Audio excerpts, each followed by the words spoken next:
somos o Banco BV. Temos uma trajetória de mais de 30 anos, que envolve solidez, inovação, pioneirismo e uma história de sucesso. Unimos maturidade digital de quem é precursor na revolução do mercado financeiro, com a expertise de empresas parceiras no segmento do agronegócio.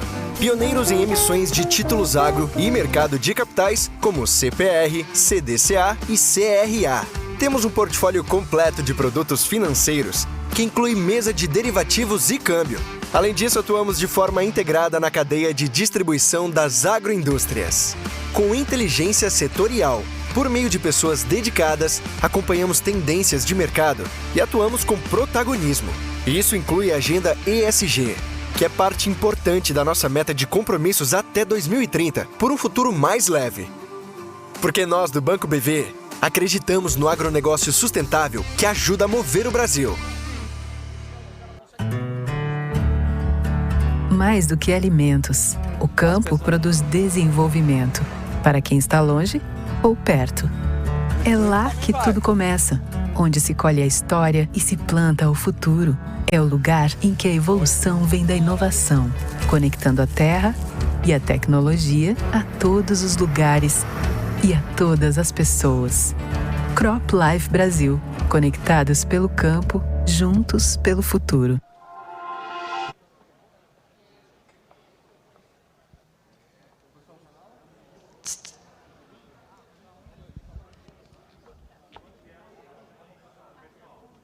Atenção todo mundo. Acabou o vídeo dos patrocinadores, vamos voltar para a nossa primeira tela. Nossa primeira tela para recomeçar o rolê. A do... Não é uma. A do... A tela agora, aquela com os quatro. Não, gente. O primeiro slide. Aquela com as quatro salas. Você vai subir e vai chamar todo mundo do painel agora. Beleza, acabou, porque não está funcionando. Fala de cada painel, chama todo mundo e eles vão ser posicionados na Arena Fórum. Você fala assim, Arena Sustentabilidade aqui na frente, Arena Fórum aqui atrás, Arena Inovação e Global. Hã? Isso aqui.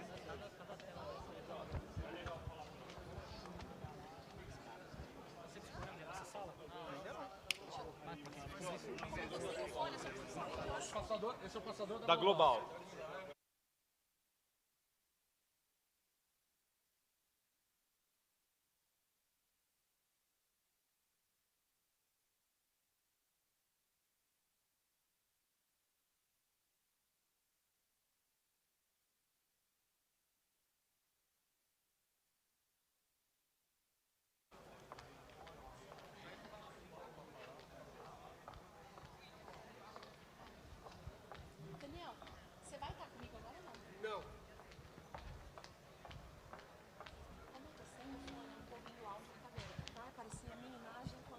Vai.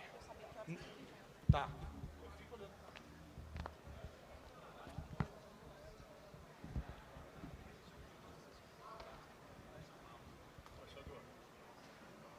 Embaixador, você fica aqui embaixo, eles vão chamar.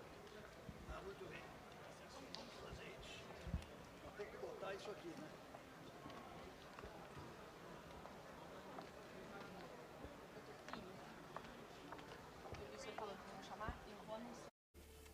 Seleção e gestão de operações por um time experiente e focado no setor. Diversificação na sua carteira de investimentos com alocação em um setor tão importante para o Brasil. E as cotas, em geral, são listadas na Bolsa, proporcionando liquidez diária aos investidores.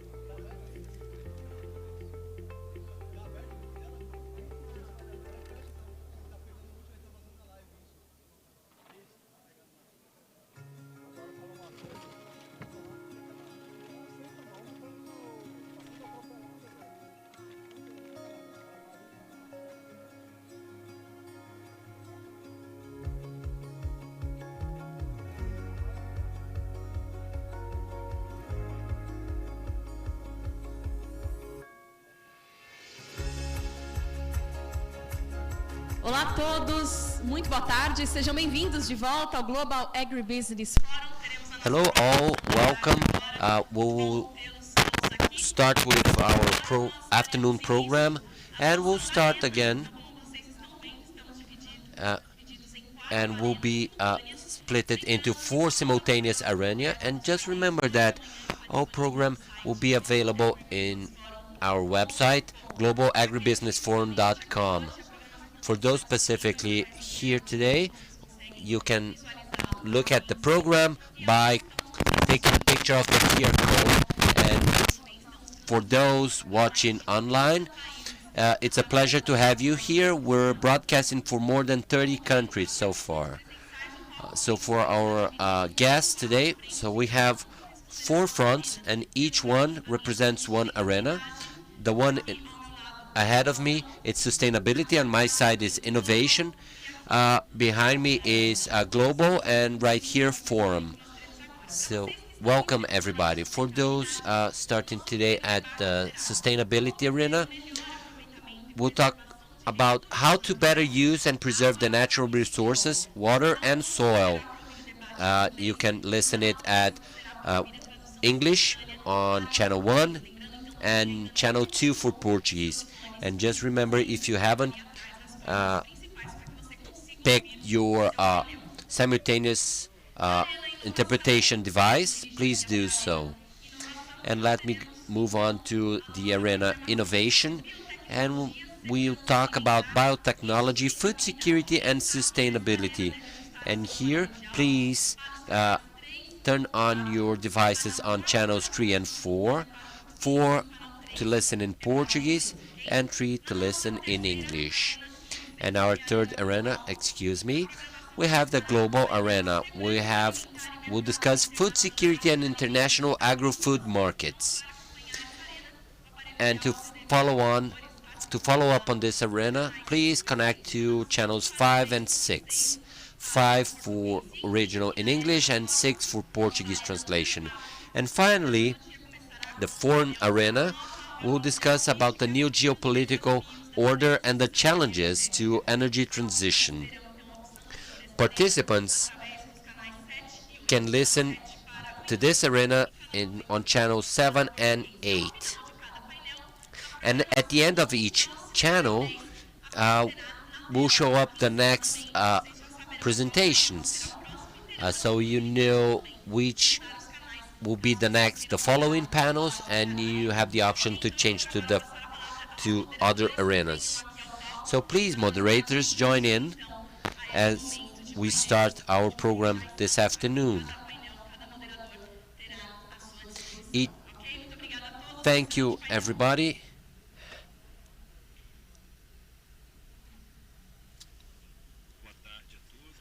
Good afternoon to all. So please, let's test our sound. We have channel 8 for Portuguese and 7 for English. So first of all, I'd like to thank the invitation to be here today with very important guests to discuss this new geopolitical order and the challenges in the energetic transition. And I would like to invite to the stage now, first of all, let me invite Ansgar. He's innovation manager in the Brazil-Germany Trade Chamber. Also, Mr. Plínio Nastari, Datagro president, and mention as well Ambassador André Corrêa do Lago. He's Brazilian ambassador in India. He'll be joining us online. And let me invite Ambassador Roberto Jaguaribe de Matos. He's our ambassador in Germany.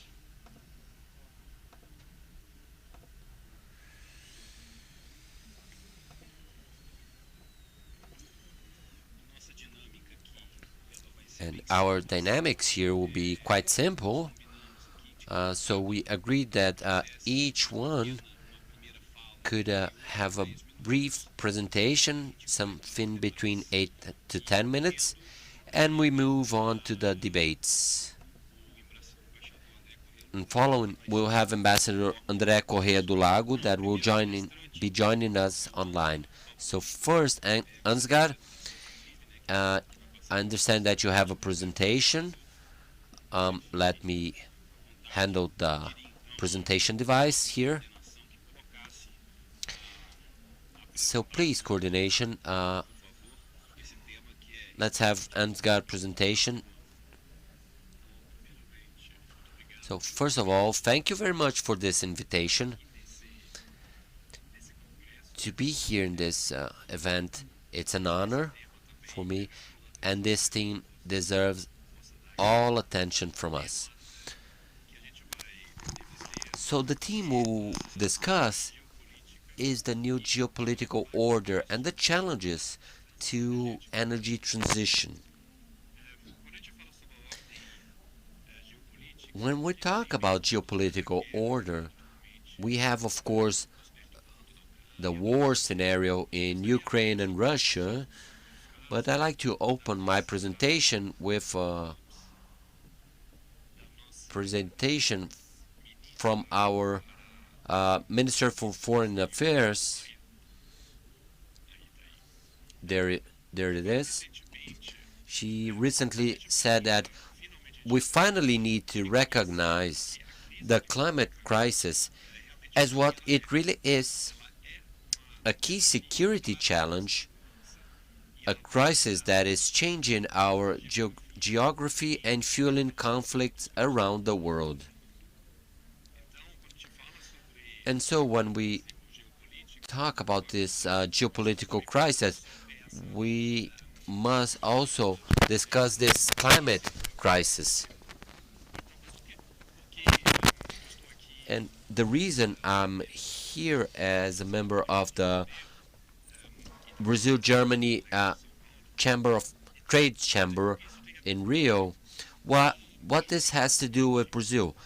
About a year ago, Germany has launched their green hydrogen strategy as a very important step into energy transition. And when they did so, they committed to be carbon neutral until 2050. So at the same time, it recognized that they don't have climatic capability to generate this much renewable energy. And so we're considering that 90% of green hydrogen still needs to be imported to Germany. So we are very dependent on energy. What this means for Brazil, do we have the means, climatically speaking? Brazil has this capability, and they are very important in industry and economic relations with Germany.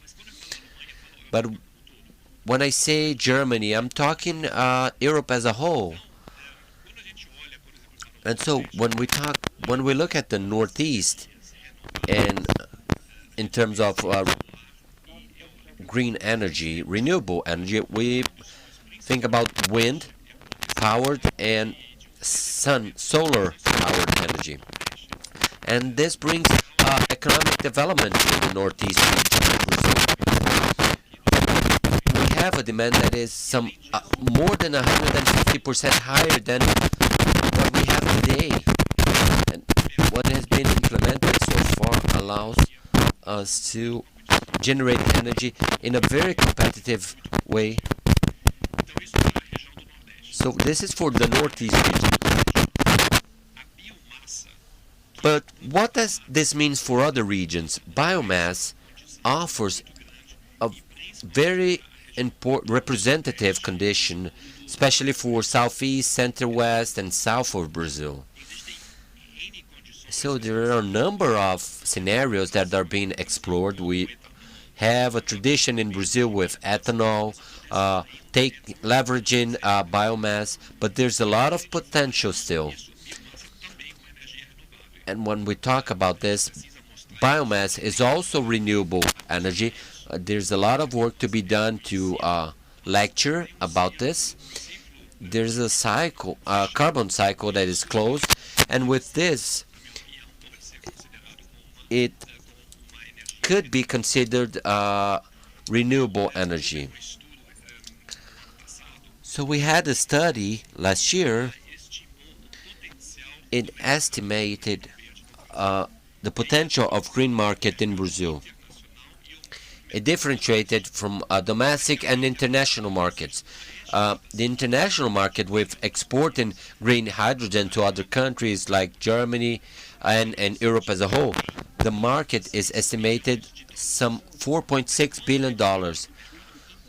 But when we look to domestic market, we can triple these numbers, something between 10 to 12 billion dollars. What this means that green hydrogen and trading of this green hydrogen is very representative, and using it in our industry, and instead of exporting it, we could use this to produce green steel, ammonia that we heard this morning with Mr. President's speech.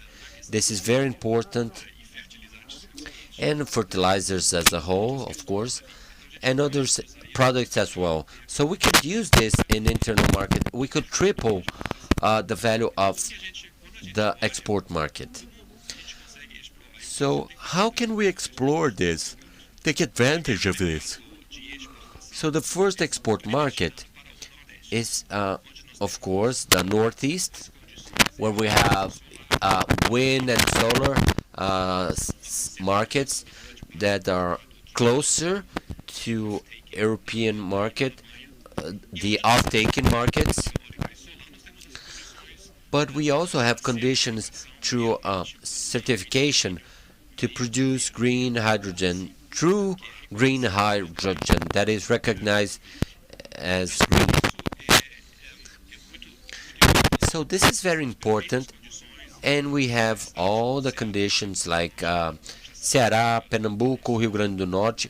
They are preparing themselves for this market, and when we looked at the other market, the biomass for Midwest, Southeast, South,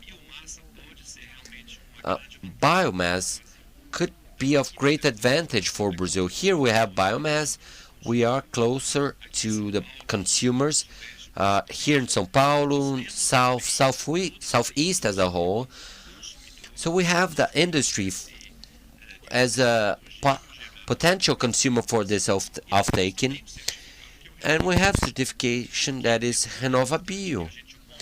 And it is very important that we advertise this to the world, that this hydrogen generated through biomass follows a sustainable standard, as I've seen, is the part of RenovaBio. So the internal market that is triple the size of export market could be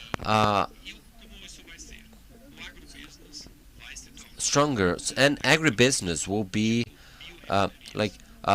we'll have biorefineries, we'll put in biomass, waste, industry waste, and with chemical processes we could generate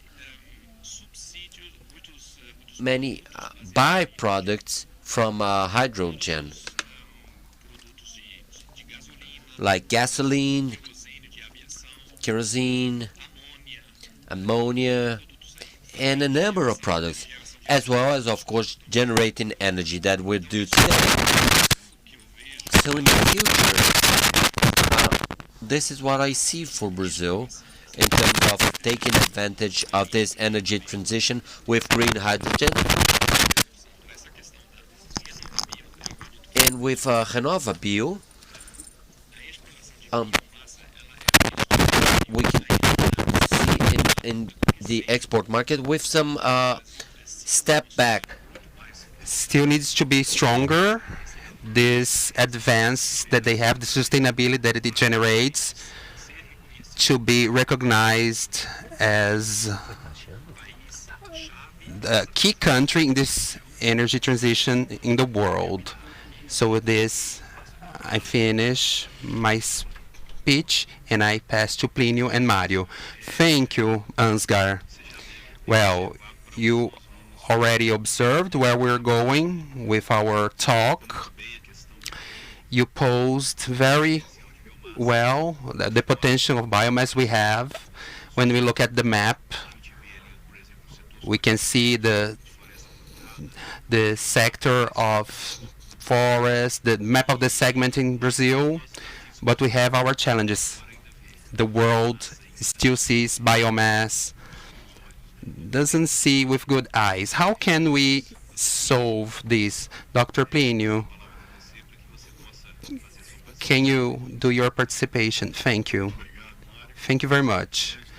It's a pleasure to be here with Ansgar Pikowski, the Ambassador André Corrêa do Lago, Ambassador Roberto Jaguaribe, and you as a coordinator. I won't use the slides, but I will say the information that I'd like to discuss orally. Brazil is in a level of substituting the fossil fuels for transports relatively very advanced. In the last 3 years, this substitution of fossil fuel, it is varying between 43 and 48.4%. It's a level that there isn't a parallel in any place in the world. In the area of diesel, we are already practicing bit 10. We should be practicing bit 14. And by the chronogram approved by CNP, from March 1st next year, we should be B15, and I'm hoping that this will happen quickly. We have a great future with biogas and biomethane, the potential of 120 million cubic meters per day, what represents 4 times the ducts from Brazil, Bolivia, which is an extraordinary volume, and it is equal to all the natural gas that fossil that Brazil has today. This volume for 120, 125, but Brazil re-injects 77, so it uses less than half that is being extracted from the underground. So what is the potential of these gases, biogas and biomethane? It's to promote the use and widespread of use of gas, fossil and renewable gas, and that the distribution and utilization system can have a bigger geographical distribution. This is Brazil using the biomass. In this area of bioenergy, Brazil is very efficient. With ethanol, we are replacing 91% of the emissions of carbon generated by gasoline, 91%, but we are heading 100% or even more than 100% because we haven't optimized the use of sugarcane, gas and biomethane, the bigger use of the power plants to produce pellets of the byproduct, the capture of carbon gas, the transformation of this gas in synthetic fuels. They are steps of diversification that still will be intensified in the future. When you extract more final byproducts, you are going towards 100% of replacement. And if we incorporate the carbon we use in the soil, and it's not being accounted for in the measurements that are carried out, we are surpassing the 100% for sure. So what I mean by that is many companies and sectors are setting goals to promote carbon emission zero in all their system from 2035, 2050. It's a very ambitious goal. With that production of bioenergy, sustainable bioenergy, and this is done in a certified way, we can guarantee that we are decarbonifying the energy, but also the system of production of cars, fuel storage, distribution, and this can allow the decarbonization of all the system. Why is that relevant? Because they don't debate so much what kind of measurements they use for this. And many public policies have been adopted from these measurements that are partial. We have three kinds of measures. We have the first, which is called this wheel tank, that so it's easy to use only this escape pipe. We have 0 in the escape pipe, but burning coal at 100. But I'm not promoting the decarbonization. It's what's happening in many countries. The second measurement is the wheel well, where we look at this ruler, this measurement, with the generation of energy that is generated. This is what we just discussed. So I'm going to do a public policy where we measure this ruler in the cycle of life from the generation to this final use. This is an intermediate ruler.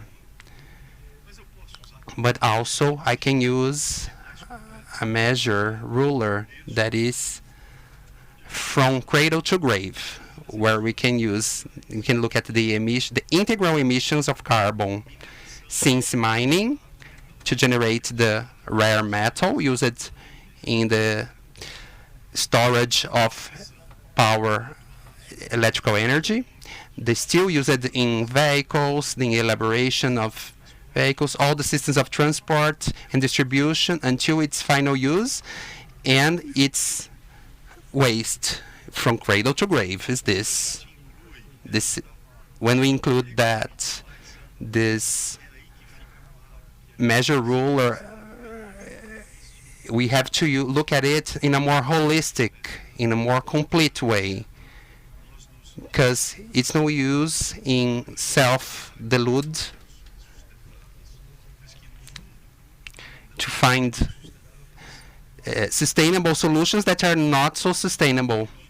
So this is what cheers us in this, in relation to the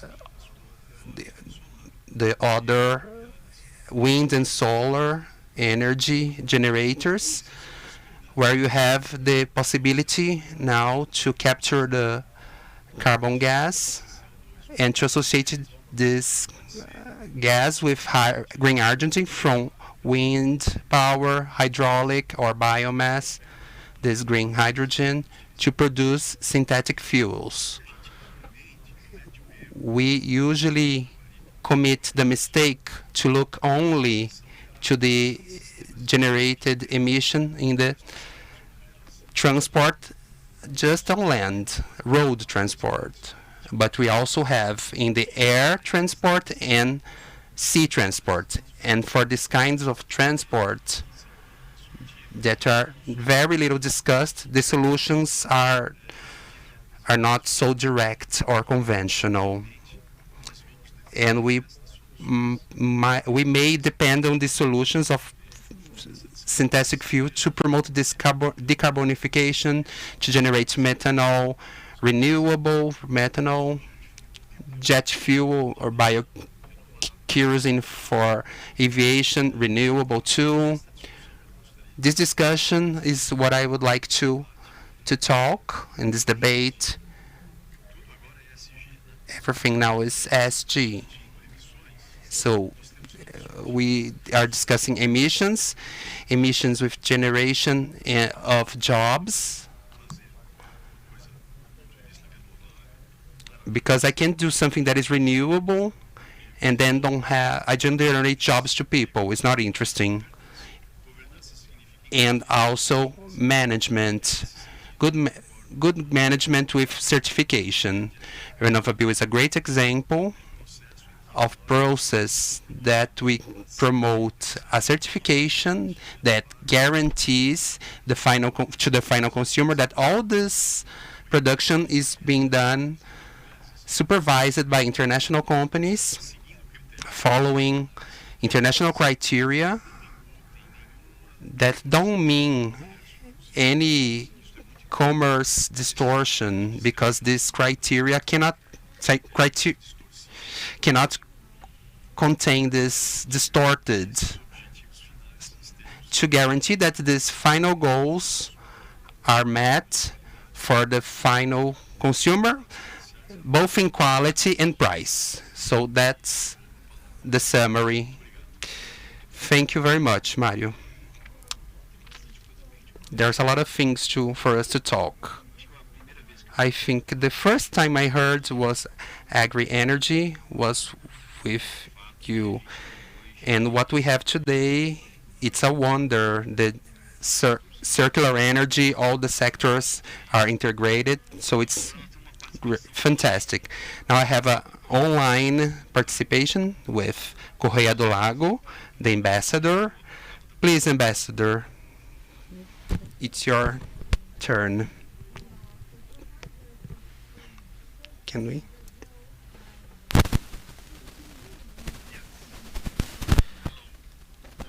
First of all, thank you so much for inviting me to join you. I am extremely happy to participate in the Global Agribusiness Forum for many reasons, and one of them is that I have been working with some of you for many years and learning enormously and being able to promote something that Brazil is doing in an exceptional way. This is a very important discussion because it's true that when you look at it from an international point of view, it is a highly complex theme, and it is, I believe, what I can bring to you all today is a bit of that experience of some of the obstacles and some of the difficulties we have faced. I heard a little before, one of you mentioned that the world doesn't see biomass so positively as we do. And somehow I think it is because we have not been able to explain the things that have been done in Brazil. And Plinio is my apart from being a friend, has been essential in the effort that we have been making in India to talk about that. But before I say something about India, I would like to mention that this evolution of ethanol, biomass, and all bioenergy in Brazil has been something that, even if we take for granted in Brazil, is something that has been absorbed in an imperfect way outside of Brazil. And many of the obstacles were very strong in the beginning, and I think we learned enormously with some of the obstacles that were presented to that. And even if I can discuss later, if you prefer, we can see some of those obstacles. The fact is that when you compare the beginning of the ethanol program in Brazil in the 70s and what we are living today, it is a completely different world. And we have made extraordinary progress. And even I think in Brazil, people don't know how many opportunities we have been opening in this sector. So I believe that there are some very important steps that were achieved.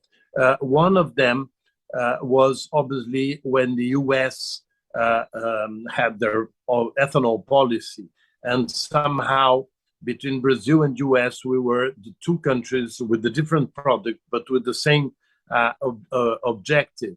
And I think it was a very strong change when this happened. Obviously, the Europeans also have included the mix. And now what we are living is that what is happening in India is one of the most, is one of these, I think, essential important steps, because India now has to include 20% ethanol by 2025. So as we all know, India has become the largest producer of sugar in the world. But in fact, going into some of the issues that you have raised, the second generation ethanol is what really is captivating the Indians, because they want to do ethanol not only from sugar but also from waste of other products like rice, etc.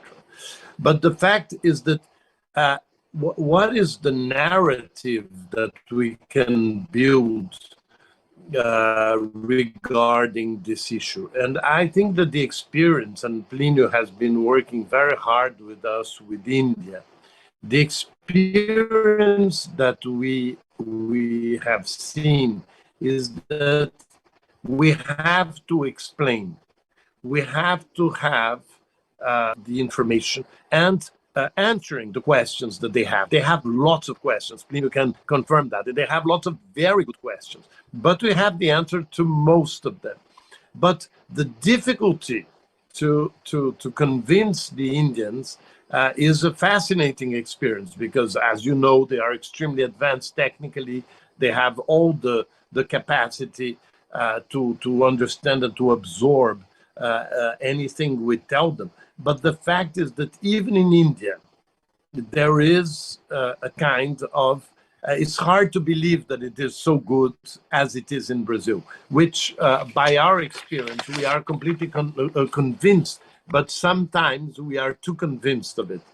So I think that when one of the challenges we had in the beginning was that we were afraid that some international entities could create certifications that would be negative for what we dreamt of, and I think we are closer of a commoditization of ethanol. I believe that the great progress we have made in Brazil is that by doing a certification that is legitimate in Brazil and that has all the high standards that are necessary to be considered internationally, we have advanced enormously. First, because we don't have the worry that we used to have, that it could be a certification that would not take into consideration information that we had. And this is the enormous progress. It is a certification somehow that we would call bottom-up, in the sense that it starts in Brazil. It starts from the circumstances of Brazil, and at the same time, it follows very closely the most stringent international debates about that. And I want to say that I am completely convinced that our experience can be shared by many countries, and that is what we are doing in India, and it is one of the best experiences I've had in my diplomatic career, is to watch how Indians have discovered our experience and respected our experience, and are sharing an enormous interest in being able to be a country that probably will give a scale to ethanol and to bioenergy that is a scale that is so much bigger than us or the US. And I think this is extraordinarily welcoming. Plinio, obviously, please tell me if you want me to go into some specifics, but I want to say that I believe that this is one of the most positive agendas that a Brazilian diplomat can work with internationally. Thank you.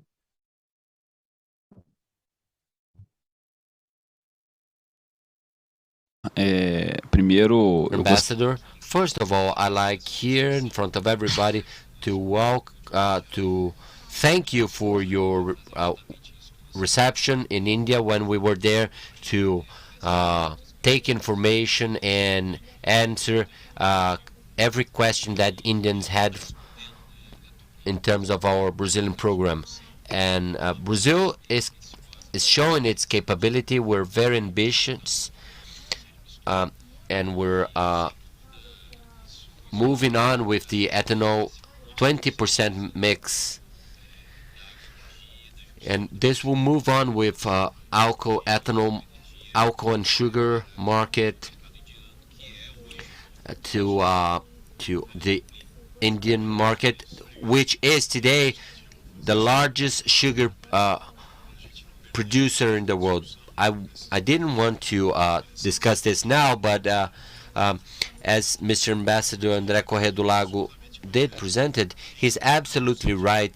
Even though the Indian government was very quick in adopting ambitious goals, when we started discussing this back in 2017, they had a mix of 3%, and they were producing ethanol from a honey byproduct. They were still self-limiting in terms of production. It would not be authorized to produce ethanol from a rich honey. And very quickly they understood this, and they changed the regulation to allow this to happen. And they created this incentive measures and directed sugar towards the production from sugar to ethanol. And the last crop, 21-22, they moved on to 10% mix, and they're moving fast to a 20% mix that they forecast to achieve by 2025. And they still have many issues that are open. They also allowed flex fuel motors in India. And they also authorized full ethanol motors. But they haven't regulated if it's going to be 85 or 100% pure, and if it's going to be just one type of ethanol, or if they have two specifications like we have in Brazil. For my side, I don't think they need two specifications. They could have one like the US, that is SCM, that has a limit of 1% of water mix, and it serves well for gasoline or ethanol. But this has not been established yet. So very quickly they need to, Ambassador André, they need to move on with fast pace that they have been able to do so far. Thank you very much. And yes, absolutely, Dr. Plinio. And I'd like to congratulate Ambassador Corrêa do Lago for their brilliant work in India, helping out with this conversation that need to achieve the producing sector, but also the car industry in India. They have a difference in India that they have local car manufacturers, and there are a number of questions. We'll be returning shortly. Let me just compliment Ambassadors André actions. They have been promoting through webinars and meetings with the ministers in India, and it's worth noting its work. And this is a case where Brazilian model is being copied abroad. So we should take advantage of this, not only in India but other countries as well. So moving to Ambassador Jaguaribe. So, Mr. Ambassador, the theme here is the geopolitical order. And we have a whole structure, and we have inflation, energy security, food security, and all these issues are related in this theme of our panel. We discussed ethanol, hydrogen, biogas, biomass. So we have all these issues involved, and let's try to wrap up in an interesting way. So please, Mr. Ambassador, the floor is yours. Thank you very much. Congratulations to all. And first of all, I'd like to thank Mr. Plinio Nastari for this invitation, and also congratulate him not only for GAF, but for his consistency throughout the years in adding some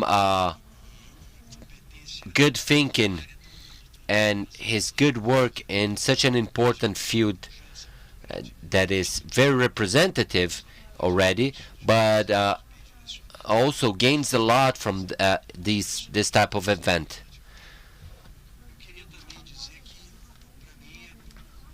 And I'd like to say from my side that it's very easy, because everybody has said already everything that is very important, and it's very difficult to talk about something that hasn't been said yet. And I'd like to mention, I'm not going to stick here, but let me talk about Ukraine.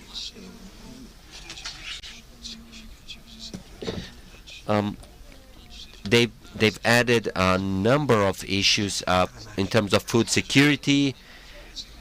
In the case of Europe, for example, gas supply from Russia that is very significant. Germany, for example, by the beginning of this conflict, they had a strong dependency of Russia, but they still depend some 35% of Russian gas. They restarted a number of programs like gas from Africa. So we've seen a big opportunity at a certain moment, and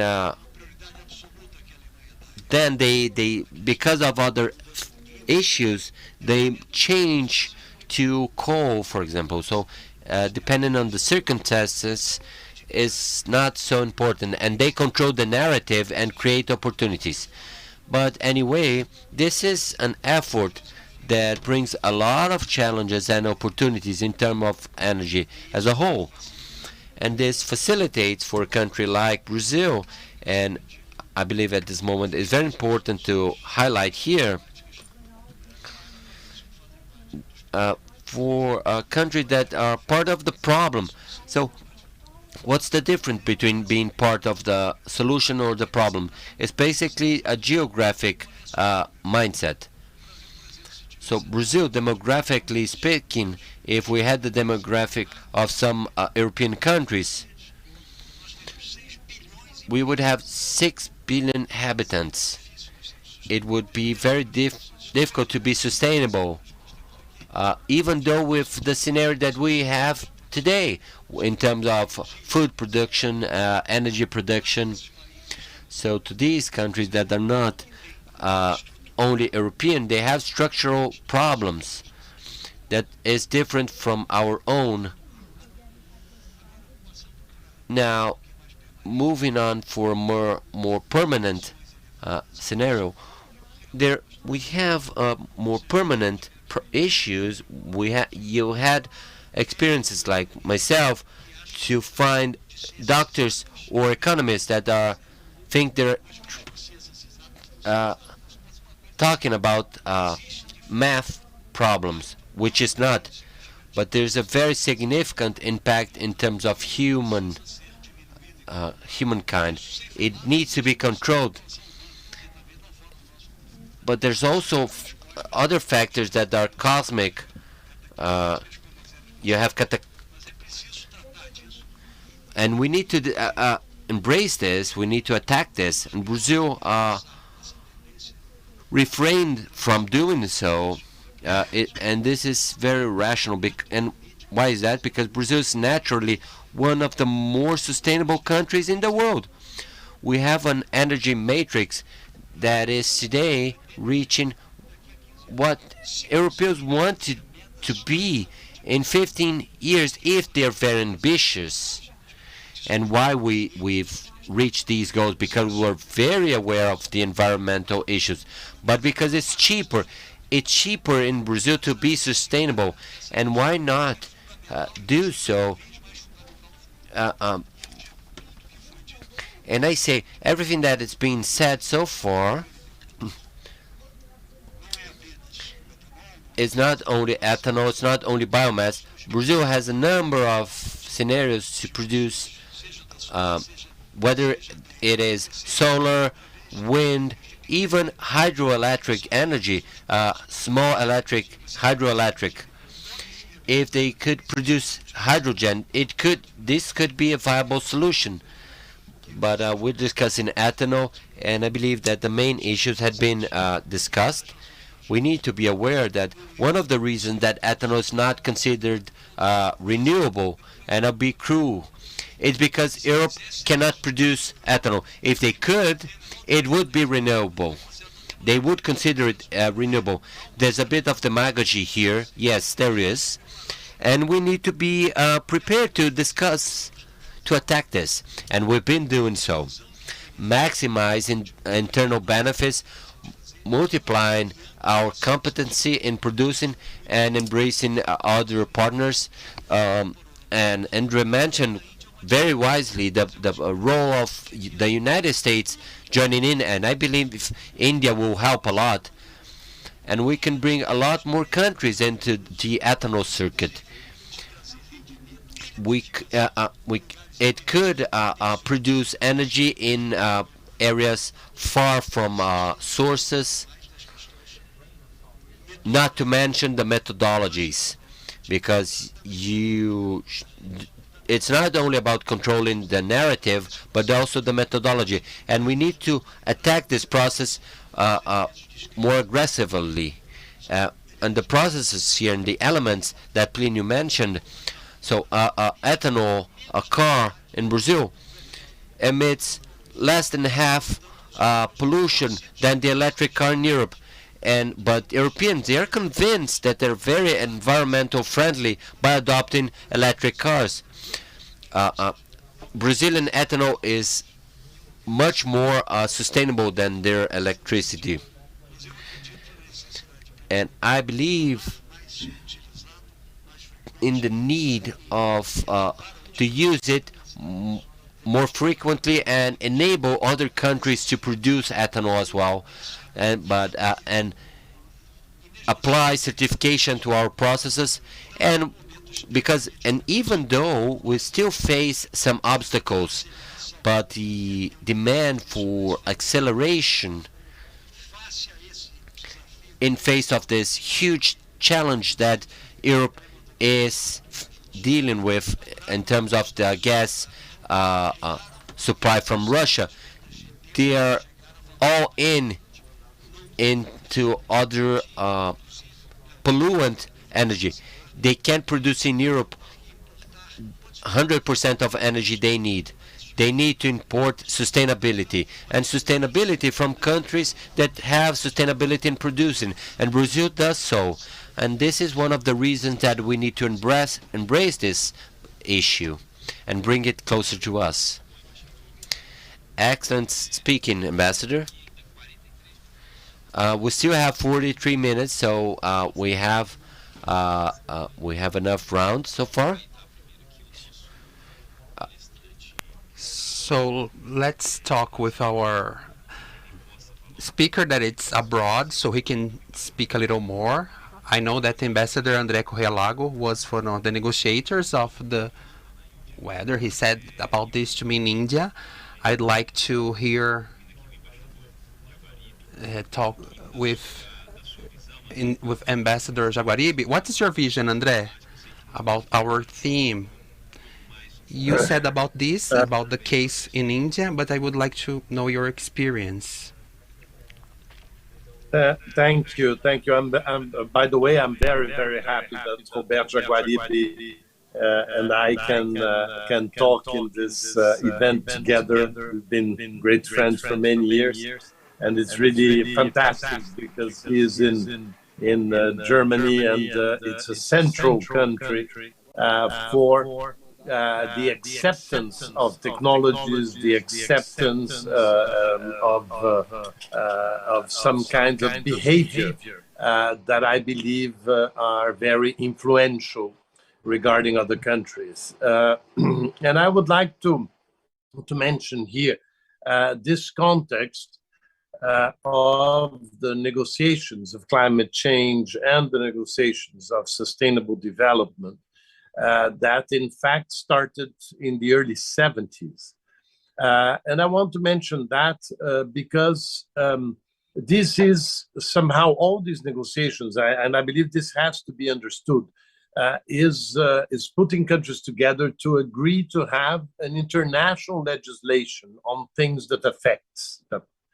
And the great story in that for us Brazilians is the fact that we have been extremely active since the beginning of these negotiations.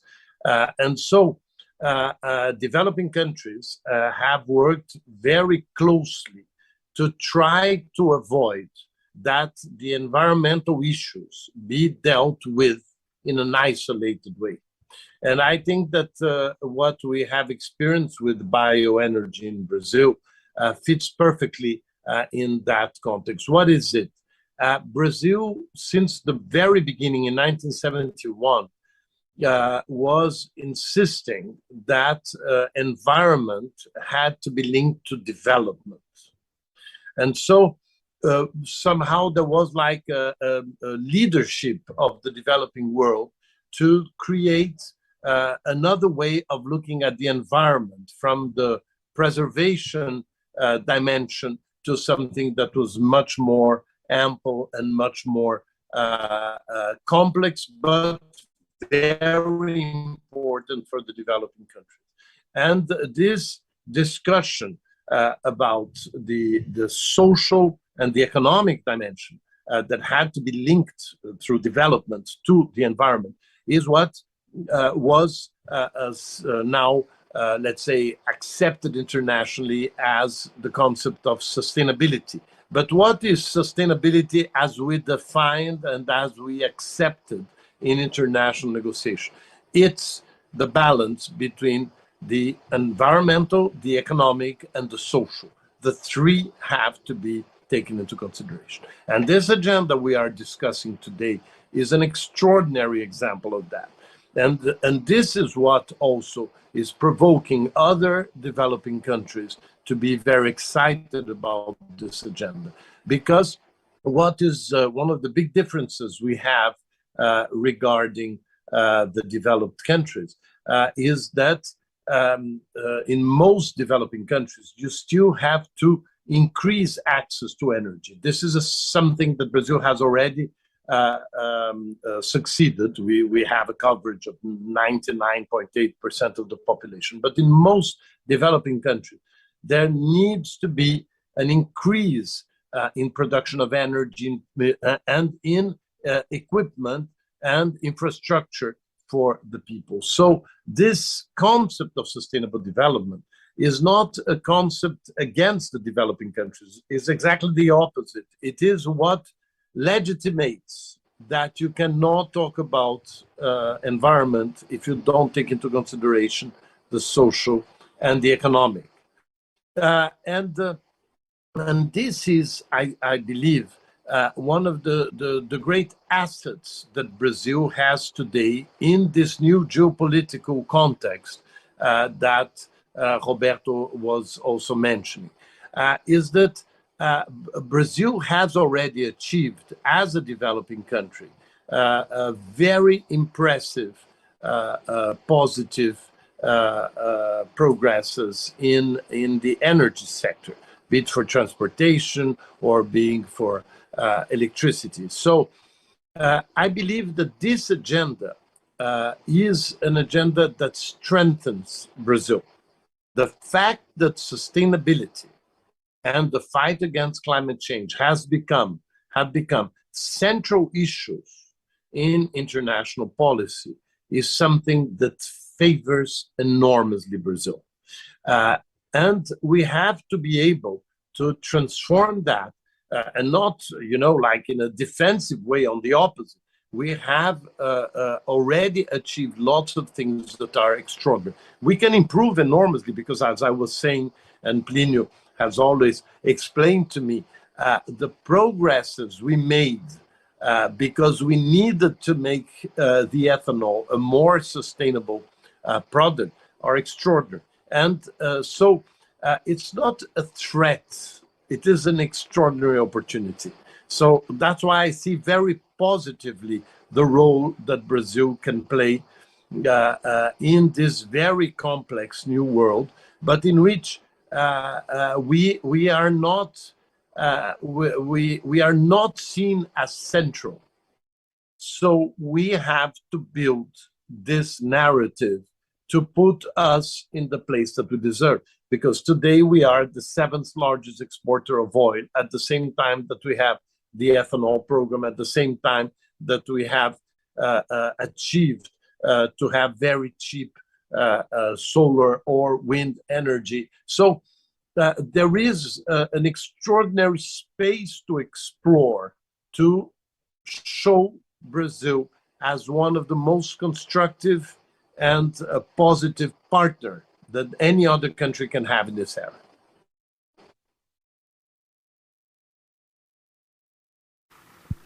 Obrigado, embaixador. Thank you, Ambassador. Well, I'd like to ask for organization how they can help me about the questions. What we heard here, we heard about the potential of Brazil. And one thing that worries me, that Ambassador Jaguaribe said, is that we don't control the methodology or the narrative, and we don't define the priorities. But we have now an opportunity, because the world is changing, and changing at a very fast pace. The question is to all the three of you, how can we solve this equation?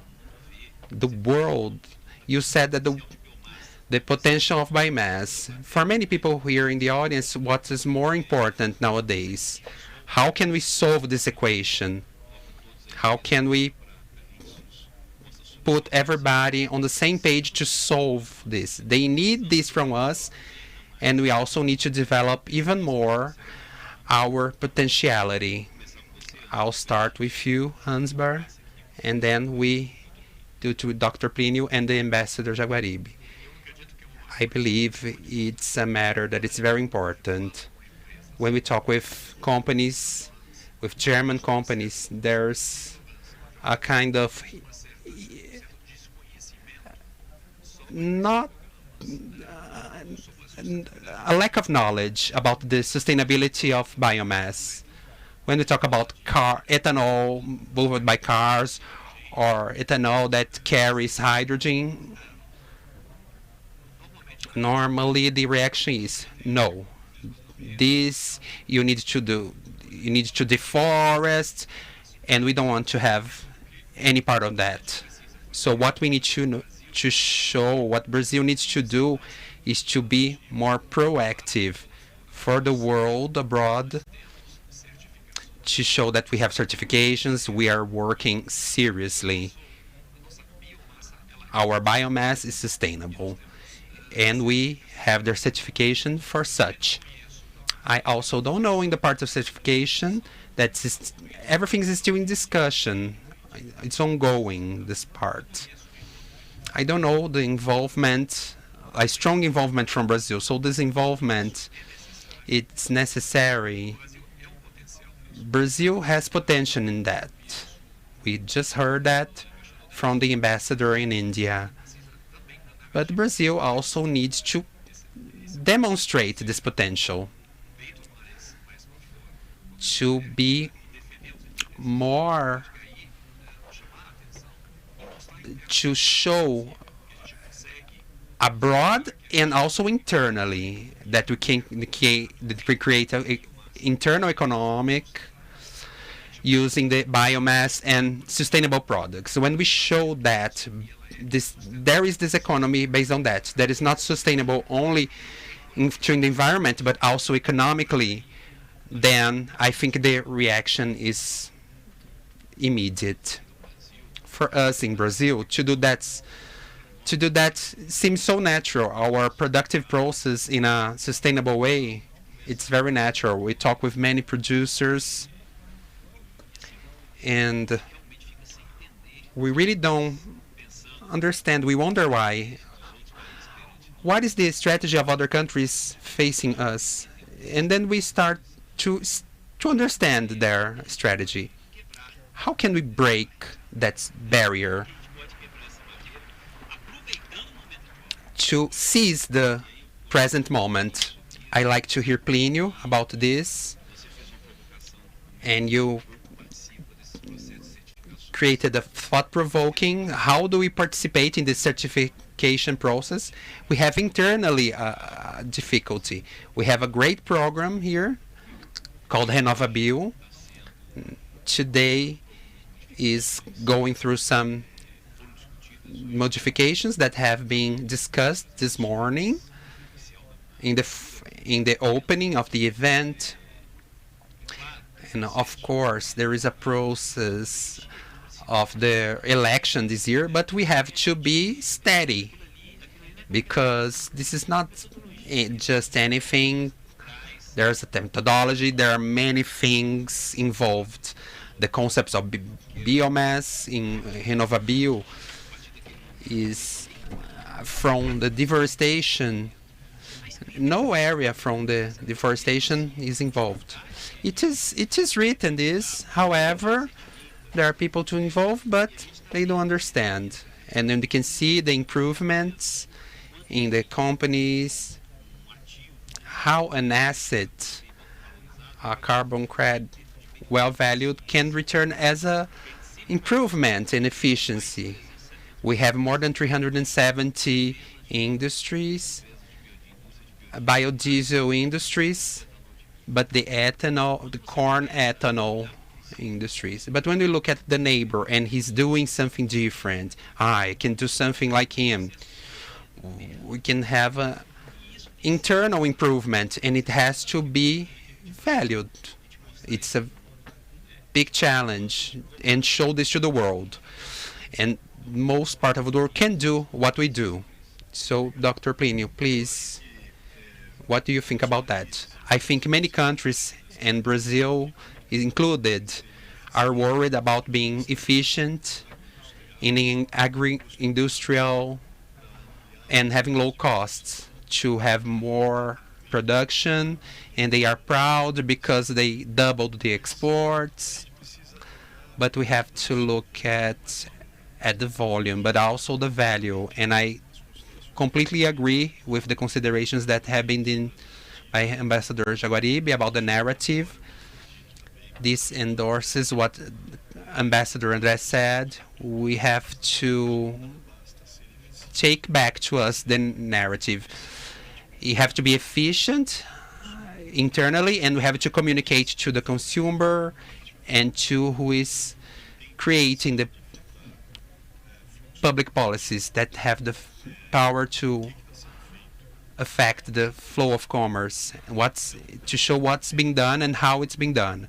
I see a big gap to be filled in this area of narrative, a better communication, and I am going to mention some examples. Ambassador Jaguaribe said that some countries, many countries, import our sustainability that are in the products. About 2 or 3 years ago, what something intrigued me is the production of soy and corn in Brazil happened in equivalent volumes. But in this last crop, We are producing 140 million tons of soy, 116 million tons of corn. The United States also have the same products, about the same as Brazil. And then in China produces 260 million of tons of corn and only 15 of soy. And that intrigued me. And why do they do that? And why did they prefer to import? What is the reason behind that? So I researched that. So I researched how much water we use to produce. Corn requires 900 metric tons, and soy 2,100 cubic meters. So I researched what is the soy that China is importing from Brazil. So is the volume of water that they use is the flow of the Yellow River in China. So they are not importing soy, they are importing water. So when Europe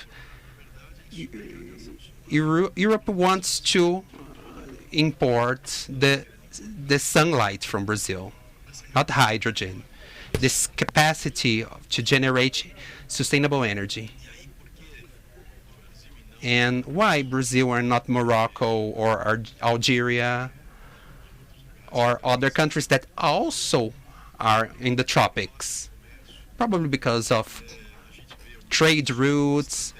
We have the Swap port in the route, which is a clear route, because of lack of water, because you need water too, but also because of geographical matters. In the Swap port is on the supply of ships, international vessels. We have to produce this fuel for the ships to promote decarbonification of the fuel for ships. Strategically, Brazil, geographic is interesting for them. But we have a problem in the narrative and also in the norms. What we were discussing, Ambassador, before we start the panel. We have to invest more and participate more in the construction of these norms so they don't come from outside to inside, and we can anticipate creating those norms and regulations. Now, the public policies have to be done with predictability and stability and regulatory security. So the investment happens and it can be self-sustainable. You have to have a regulatory sustain. So that's where the devil lives. See, if you don't have stability and predictability, nothing happens. We also have internal communication problems too. Sometimes the problem is here. Ambassador Jaguaribe, I think that you want to speak about this. We still have 10 minutes. Please say your last words on that.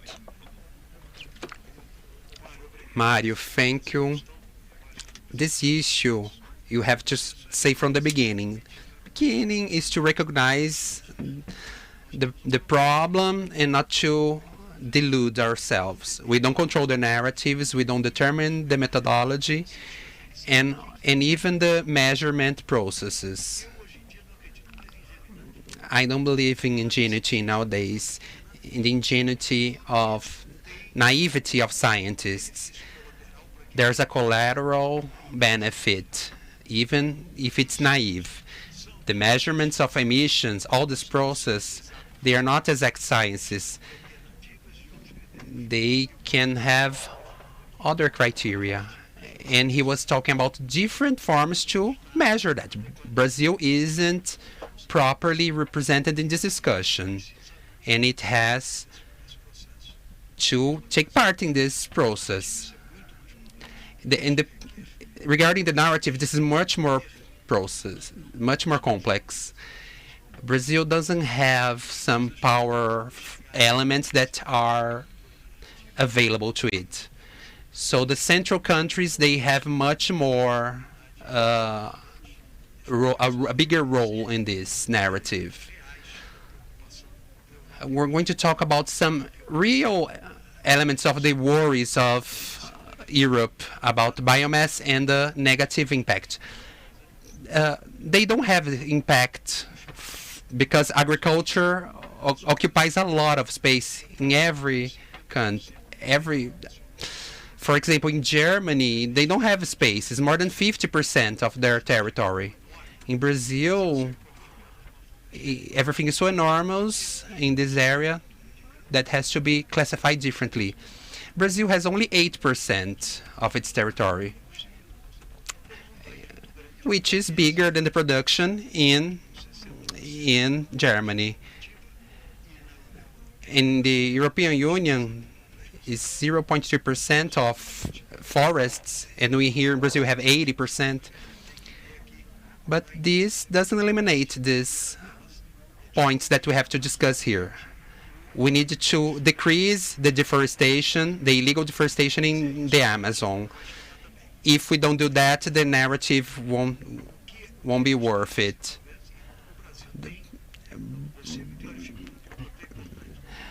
Brazil has, for the culture of sugarcane, it is 0.8% of the territory. What goes to ethanol is half of it. So 0.4 of the national territory. I have this colossal program, successful program. How someone can allegate that this is invading the these are comments that are very ignorant comments. We have the opportunity at this moment, because the demand is accelerated, of sustainability, will be able to many things to pass. I talk a lot with people from biomass in Germany, and in Germany they are frustrated because they don't have space. And they are very frustrated because they can't participate because of the space. But they also tell me in Germany that they don't have this level to this number. Why accelerate? To accelerate from the level of transition will be very significant. We have to demystify something, and I always use the word to import sustainability, because that's what happens. It's not this image of a big sustainability, of global leadership, of sustainability. And here we don't have time to discuss that, but it's something highly complex. There's no doubt that all countries, starting with Germany, have a serious commitment, and they do a lot of effort to reach those goals. But they have structural problems, and they need our country that can supply these products that they can have.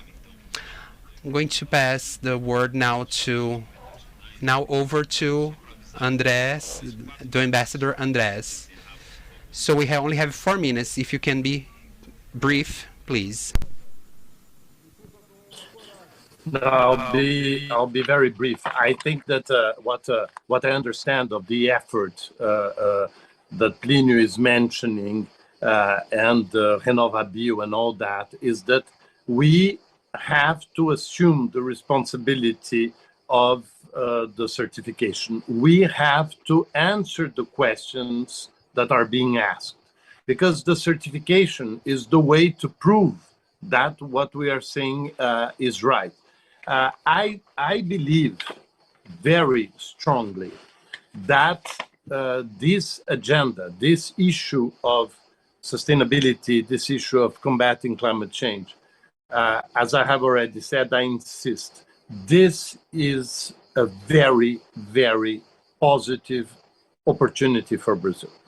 I believe that there is no country in the world that can benefit, no large developing country in the world that can benefit more of the strengthening of this agenda. Because we have to remember that we have built this agenda. It's not an agenda that has come out of the blue from outside of Brazil. This is the result of negotiations for 30 years in which Brazil had a very strong role. So these rules are designed for Brazil to use them in its favor, and it can be extremely in its favor. Now, we need to act correctly at home. And I believe, as you were mentioning, there is the issue that this is not a government issue. This is a state issue, what we call in Brazil uma política de Estado and not a política de governo. It's not a government issue because it's the long term. It is the continuity that you mentioned already that is going to create the trust. So this is a state policy, and as a state policy, it has to be played with all the stakeholders and not only the government. We cannot rely only in one government to give that respectability and recognition of our sustainability. So I am completely convinced that with people like the ones that you have put together today in this meeting, and with leaderships like Plinio that answers the questions that people ask them, because for years we've been on a defensive streak in which we didn't answer what they asked. We would simply say what we want to say. We have to answer the question. The more they ask questions about the sustainability of bioenergy in Brazil, the best it looks. So I am extremely positive regarding this agenda and regarding the role of Brazil in this debate. Muito obrigado. Thank you very much, Ambassador André Correa do Lago. It's a pleasure to see you again, our ambassador in India, Ambassador Roberto Jaguaribe de Matos, our Brazilian ambassador in Germany. We have passed our program, but I would like to thank Ansgar, the Sustainability Program Manager at the Trade Chamber, Brazil-Germany Trade Chamber in Rio, and Mr. Plinio, the GAF President.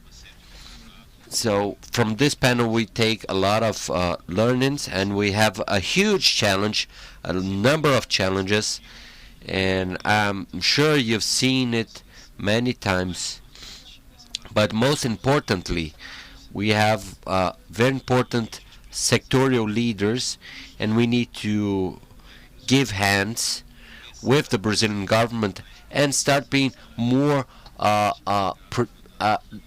take a leadership role in this. And events like this, GAF, where we have the opportunity to interact with different areas of the agribusiness, is very important in this, in putting our efforts together. So thank you very much to all.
Perfeito, muito bem. Parabéns a todos os painelistas, moderadores, por esse importante conteúdo passado aqui, compartilhado nesse momento que nós tivemos nos nossos primeiros painéis deste primeiro dia do Global Agribusiness Forum. Muito bom, parabéns a todos então que participaram conosco.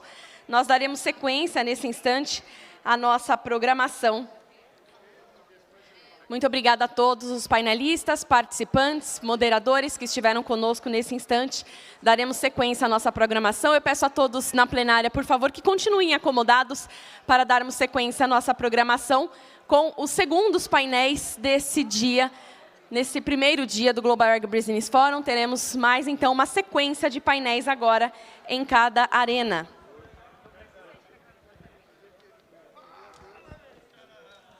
Peço a todos, por favor, que se acomodem, então.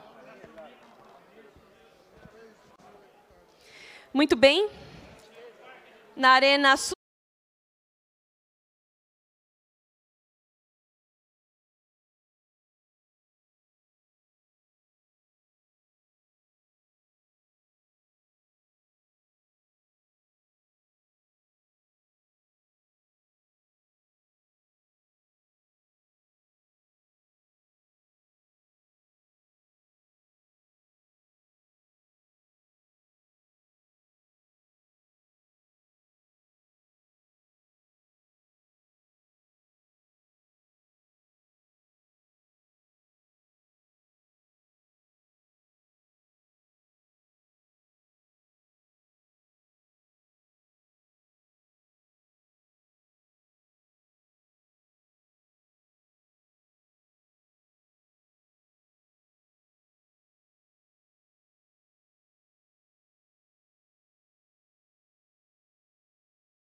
Então, a gente vai fazer aqui um painel trilingue. Panel that will be trilingual. We have a Brazilian, Argentinian, and an Indian guest.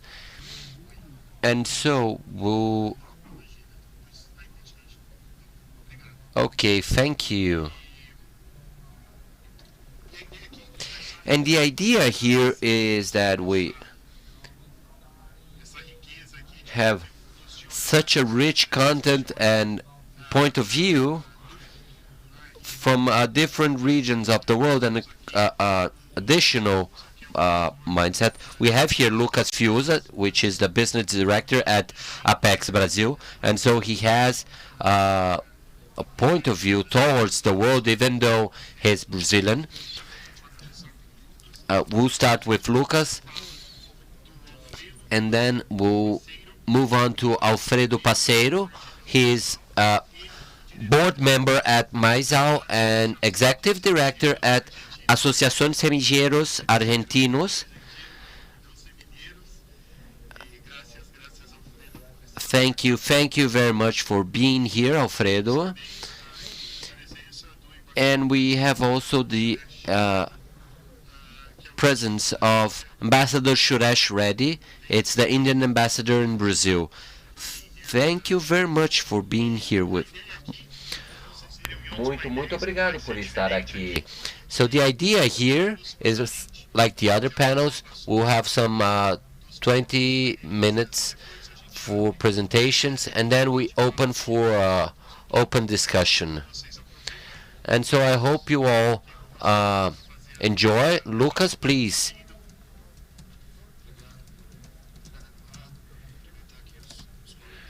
So let me congratulate my colleagues here. So it's an honor to be here with you today and representing Apex Brazil, the Brazil export promotion agency. Today, this year, we're celebrating 25 years. And talking about business environment and market access, this is very interesting because our role is to advertise this to the international market. And today, I don't have a presentation. I believe it would be more interesting to have these images. It's a slide from our one of our ministries. This has been the main element in terms of business environment. It's not just talk. This is actions. Brazil has been moving through a transition of a central economic policy through a market policy. And there's a list of reforms between 2019 and 2021 that are the result of a lot of hard work from the federal government. Many did not believe that this could happen. It's concrete. It's a definite solution. And this is it's not more a country of the future. It's a country of the present. And so the foundations of Brazil's economic policy, we have over the last years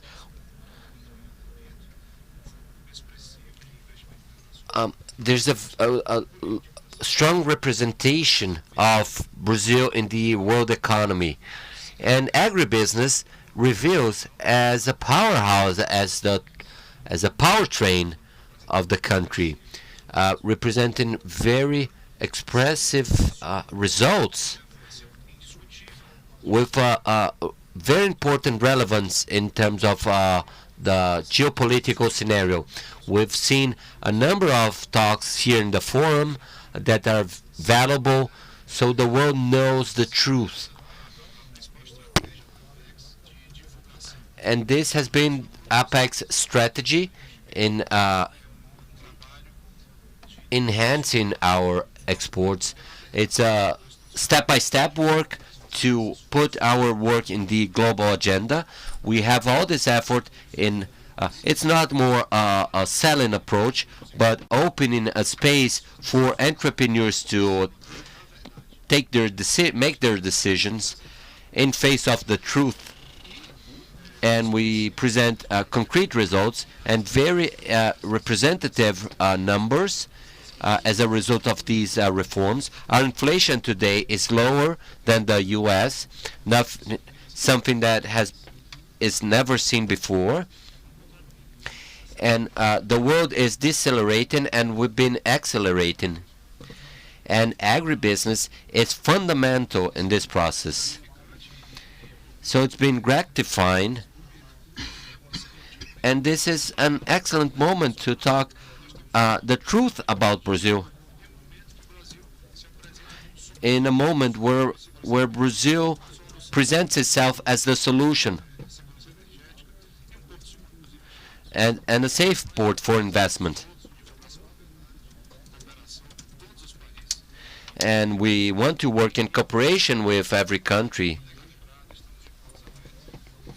And we have open doors for everyone willing to do business and to clarify once again and expose the truth, being able to cooperate with countries that are the same step as us. Thank you very much, Lucas. It's kind of weird to listen ourselves, right? Oh, here it is. So, Lucas, I will take the liberty to add, agreeing with you in terms of the country that could help food security and energy security, as well as climate security in the world. And we could add here, again, congratulations. It's excellent to be here with APEC. We've been, I see here all our team. You can count on us, of course. Alfredo, thank you very much for being here today. If you could comment, I believe Alfredo has a presentation. The floor is yours.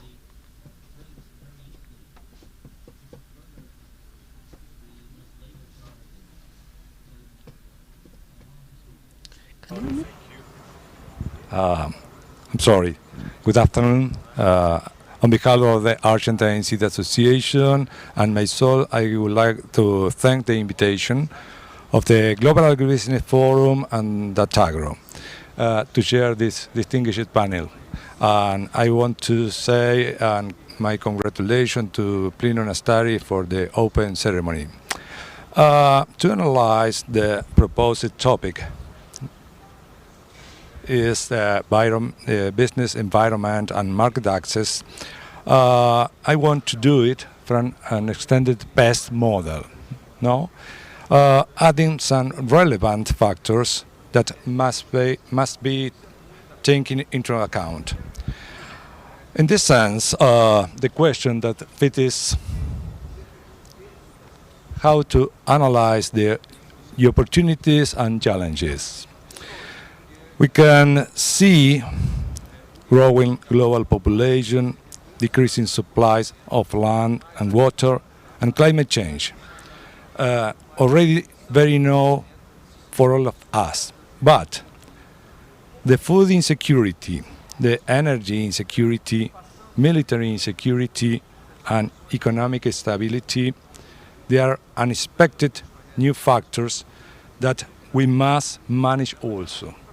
They are a new factor, a black bear, Then, feeding a growing population is our duty, and this is a map where the size of the countries, each data point represents 500,000 people in each. For this reason, India is very, very big, like China. There is where the population will be grow to the 2050.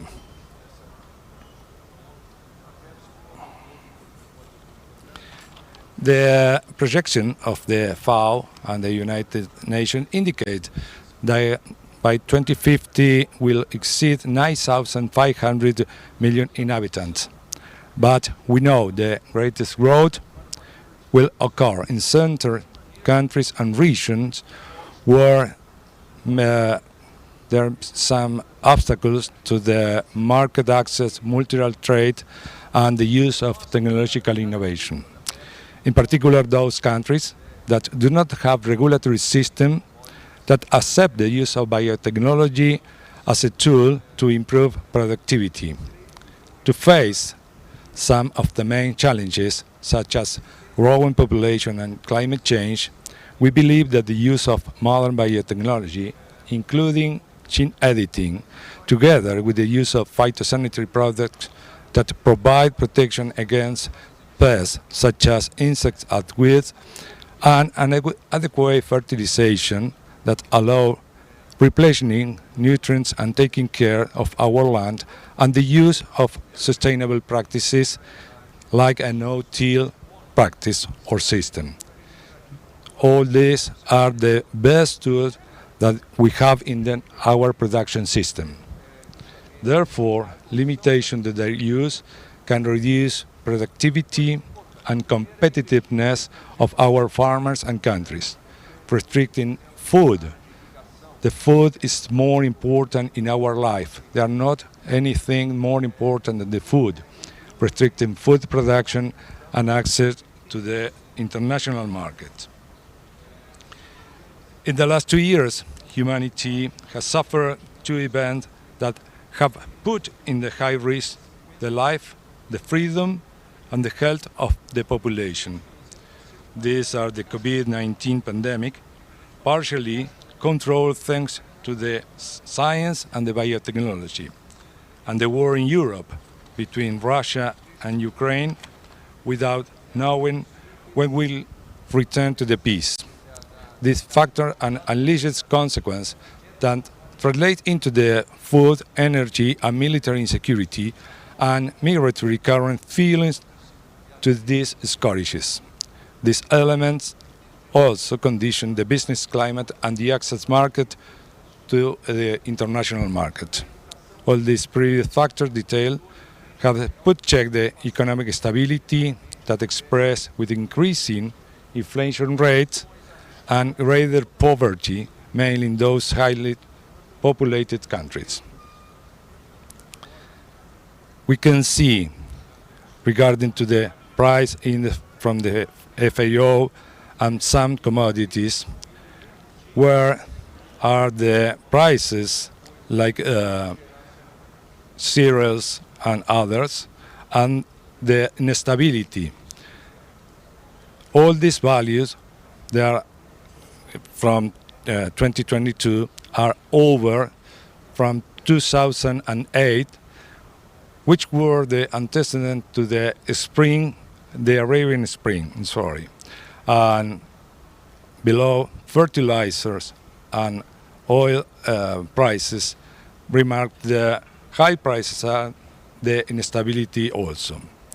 The consequence of this insecurity and economic instability, we have seen some measures that have affected the normal business environment and access markets, such as rise in tariff or the partial elimination, for example, like closer export of wheat or palm oil, for example, in India. These graphics we see show that the use of applied innovation allow to improve production and therefore supply of food, increasing yields and production from 6 billion tons in 2000 to 9 billion tons in 2019. I will only stop in two crops, corn and wheat. In them we can see the increase in yield and who are the main producing countries. I highlight the strategic role played by Brazil and Argentina, and the United States, that all these countries are the member of May-Sol Alliance. The Brazil production we see in this magazine grow up 5 times since 2000 to 2020, in 5 times in corn and 9 times in soybean. Agriculture and forest land between 2000 and 2019 declined 127 million hectares, roughly the size of Nigeria, while forest area declined by 94 millions, the same size the United Republic of Tanzania. Planted harvested is the half of the planted area is planted with cereals. The other main concern is the water stress. Nearly all countries in the Near East and North Africa have water stress levels close to or near 100%. Countries where we'll see the growth, we see the main growth to 2050 will occur in these countries or these regions where the stress water is the main concern. Greenhouse gases in agriculture and livestock are in the center of concern. We must agree at the global level on the formers to measure them, taking into account the balances of productive system, not only in their emission, but also the captures.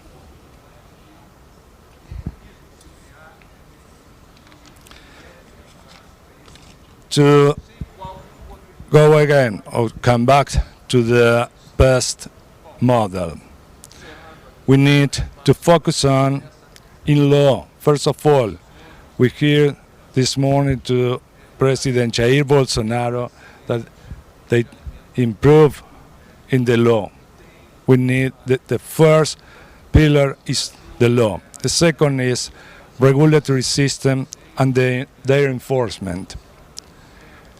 Political, economic and social issues, we must involve working very hard with them, with the politicians, with the economics, with the social, NGO, everything. No, it's the challenge for us. Technologies is what we need. We need to improve it to yield, for quality, for health. Everything became from technologies. Technologies like I said, well, I mentioned it, biotechnology, gene editing, no, and the government agreement is very, very real, very important, and the business alliance like May-Sol.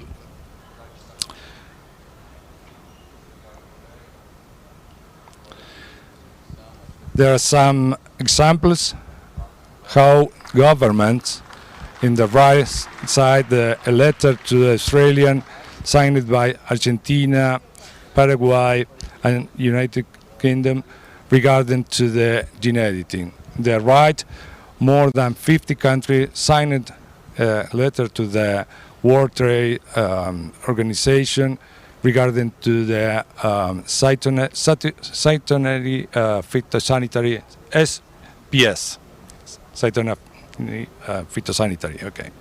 And the last one is a photograph, the May-Sol mission the last month. They were in Argentina. All these people are here. We came because we are friends. We are country that we use technologies and the same model in production system. We have challenges, I mentioned, but the point is to agree a common view regarding to the production, to the food and the food security.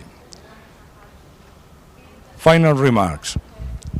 Trade is a key instrument to secure global and food security. Food sustainability should be adopted as a production and market access condition. adoption of technology is critical, sustainability may be achieved in producing countries through a strong innovation process. Trade and food production regulation in importing countries must flow science to avoid ideological view. You know very well what's the meaning of. Regulatory system and market access conditions must not become a tariff barrier. Geopolitical challenges may face new risks to secure and food securities. And the last one, countries need to speed a new form of trade negotiation, including equivalence, and agree on the regulatory related to new technologies for food and feed production and trade. This is the message. Again, alliance with the government and with the private. Like-minded is part of the solution. We are many examples, and this is the way and we are working on. Thank you very much.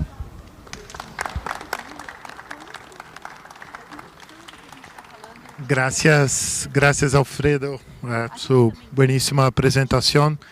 And I will switch to English. Dear Ambassador, thanks so much for being here. It's a real pleasure. We've just heard our ambassador in India speaking, and now we have the pleasure to have the ambassador from India here with us. And we really want to hear some aspects about your point of view about these challenges. And please, the floor is yours. Thank you. I hope I'm audible. Yeah? Okay.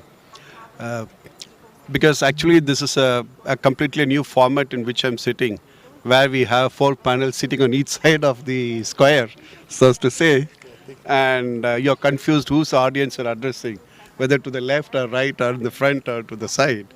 But I must compliment Mr. Nestari and his team for making it work.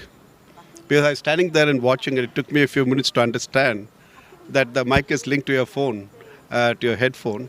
I said it's a good system. And it was a pleasure listening to the remarks made by the 2 distinguished panelists, Mr.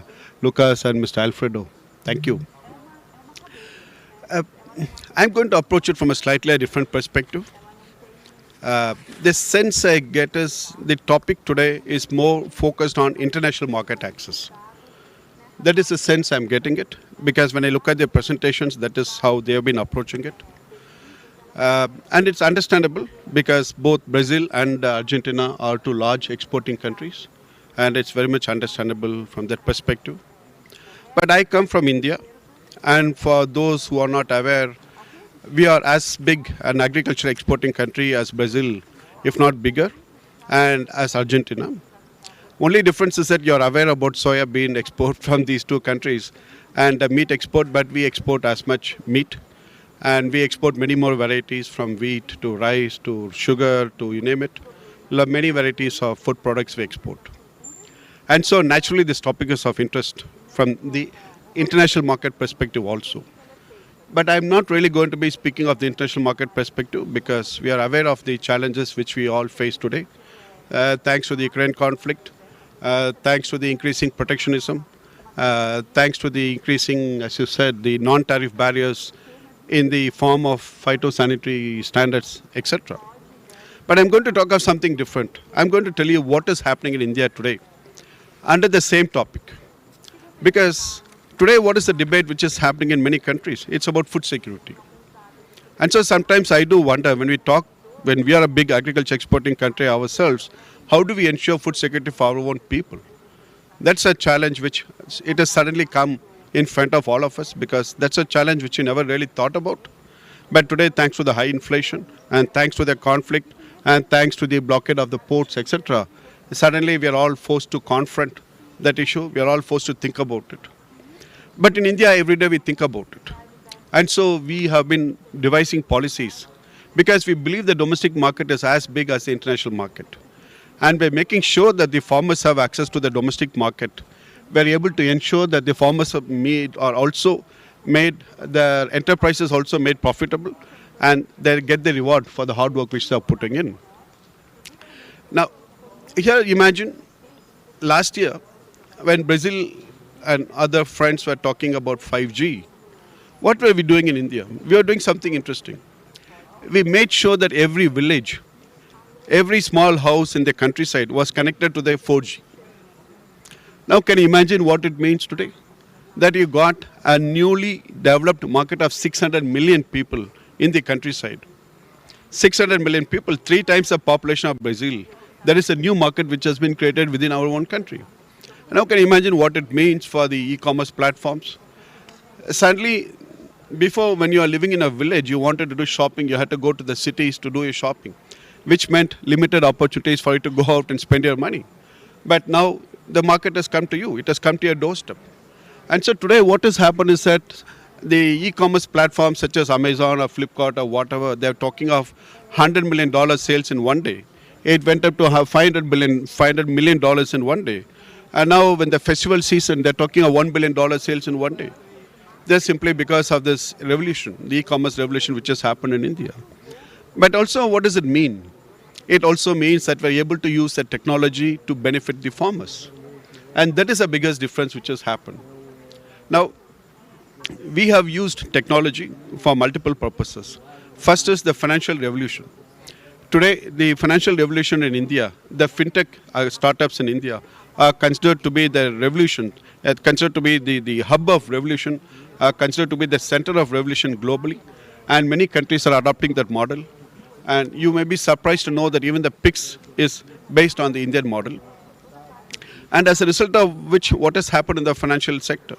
That today, last year, we had more than $1 trillion worth of digital transactions. $1 trillion worth of digital transactions. And every month, the number of digital transactions has already crossed 100 billion digital transactions every month. So you can understand the volume of change which has happened. And this was made possible because of the digital revolution. Then came the healthcare. We have addressed the financial sector challenges. I mean, it's a work in progress, obviously. We have not managed to address all the issues. But we have made it easier for people to to participate in this financial market. We did this financial inclusion where we opened bank accounts for more than 400 million people. Obviously, when you come to India, when you talk of India, the numbers are big, sometimes difficult to understand. But to put it in perspective, talking of 2 times the population of Brazil, we opened the bank accounts for them. We gave them health insurance, we gave them medical insurance, and we gave them accident insurance, and we also gave them a debit card. And we said if you keep activating this bank account, your debit card value will keep going up. And so today, especially the debit cards were given to the women. And so today the women in the countryside, in the villages, they have become much more empowered thanks to this digital revolution, thanks to this financial inclusion process. Then the second change we made was in the health tech, in the healthcare sector. We introduced something called digital healthcare, a digital healthcare map for India, under which we connected all the hospitals. We invited even the private sector hospitals to become part of the platform. Because as the economy was growing, the people were traveling from one city to another city to do their business, to participate in the economic opportunities, or simply representing the companies to go do a business transaction. And we felt that why should your healthcare benefit be impacted just because you're traveling? Because a record will be in one city, but what happens when you travel to another city? So the doctor will want you to redo all the tests, the doctor will want you to do the x-rays, the CT scan, the MRI or whatever. And so today that is not required in India. Your record can be in one place, but by having this unique health identity, ID, if you go from one city to another city, you get access to the healthcare records. And not only that, we also introduced the world's biggest medical insurance platform, under which 500 million people are being provided medical insurance up to $10,000 per year. And that has again been a very revolutionary healthcare thing. And by using this digital health platform, we have been able to address a lot of weaknesses in the system. Weaknesses including double billing, weaknesses including overbilling and etc. And so this has resulted in actual savings and resulted in more people being able to join the healthcare system. And then we came to agriculture. What did we do in agriculture? We introduced certain schemes But fundamentally, we came out with the objective. Our objective was very simple: double the farmer's income. And then we took steps one by one. Because I think while you are talking of representing the producers or private sector, whatever, here I'm talking as a policy maker. And so the duty for us is how do we make the policy which actually works on the ground? And how do we make things happen? In the sense of how do we actually double the farmer's income?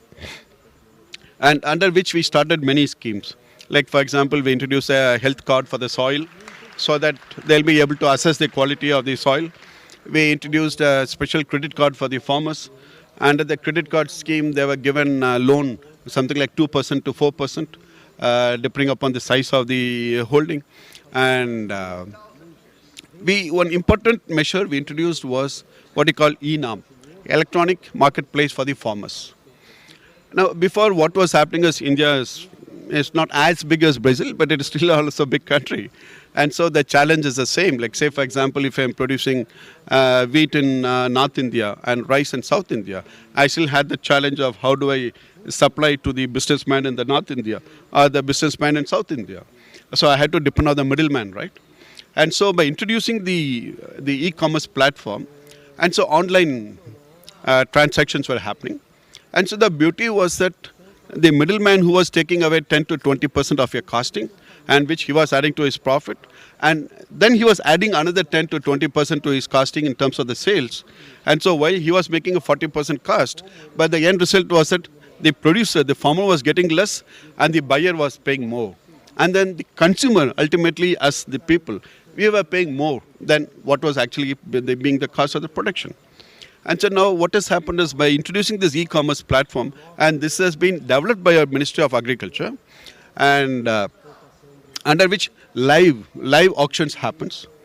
And the live auctions happens and each local marketplace. Now we have already included more than 1,000 local marketplaces under which this live auction happens, and then the product is shown in CCTV. So that if I want to bid for, let's say, one quantity of wheat, wherever I am, the CCTV will focus on that quantity of the wheat, and then it is certified.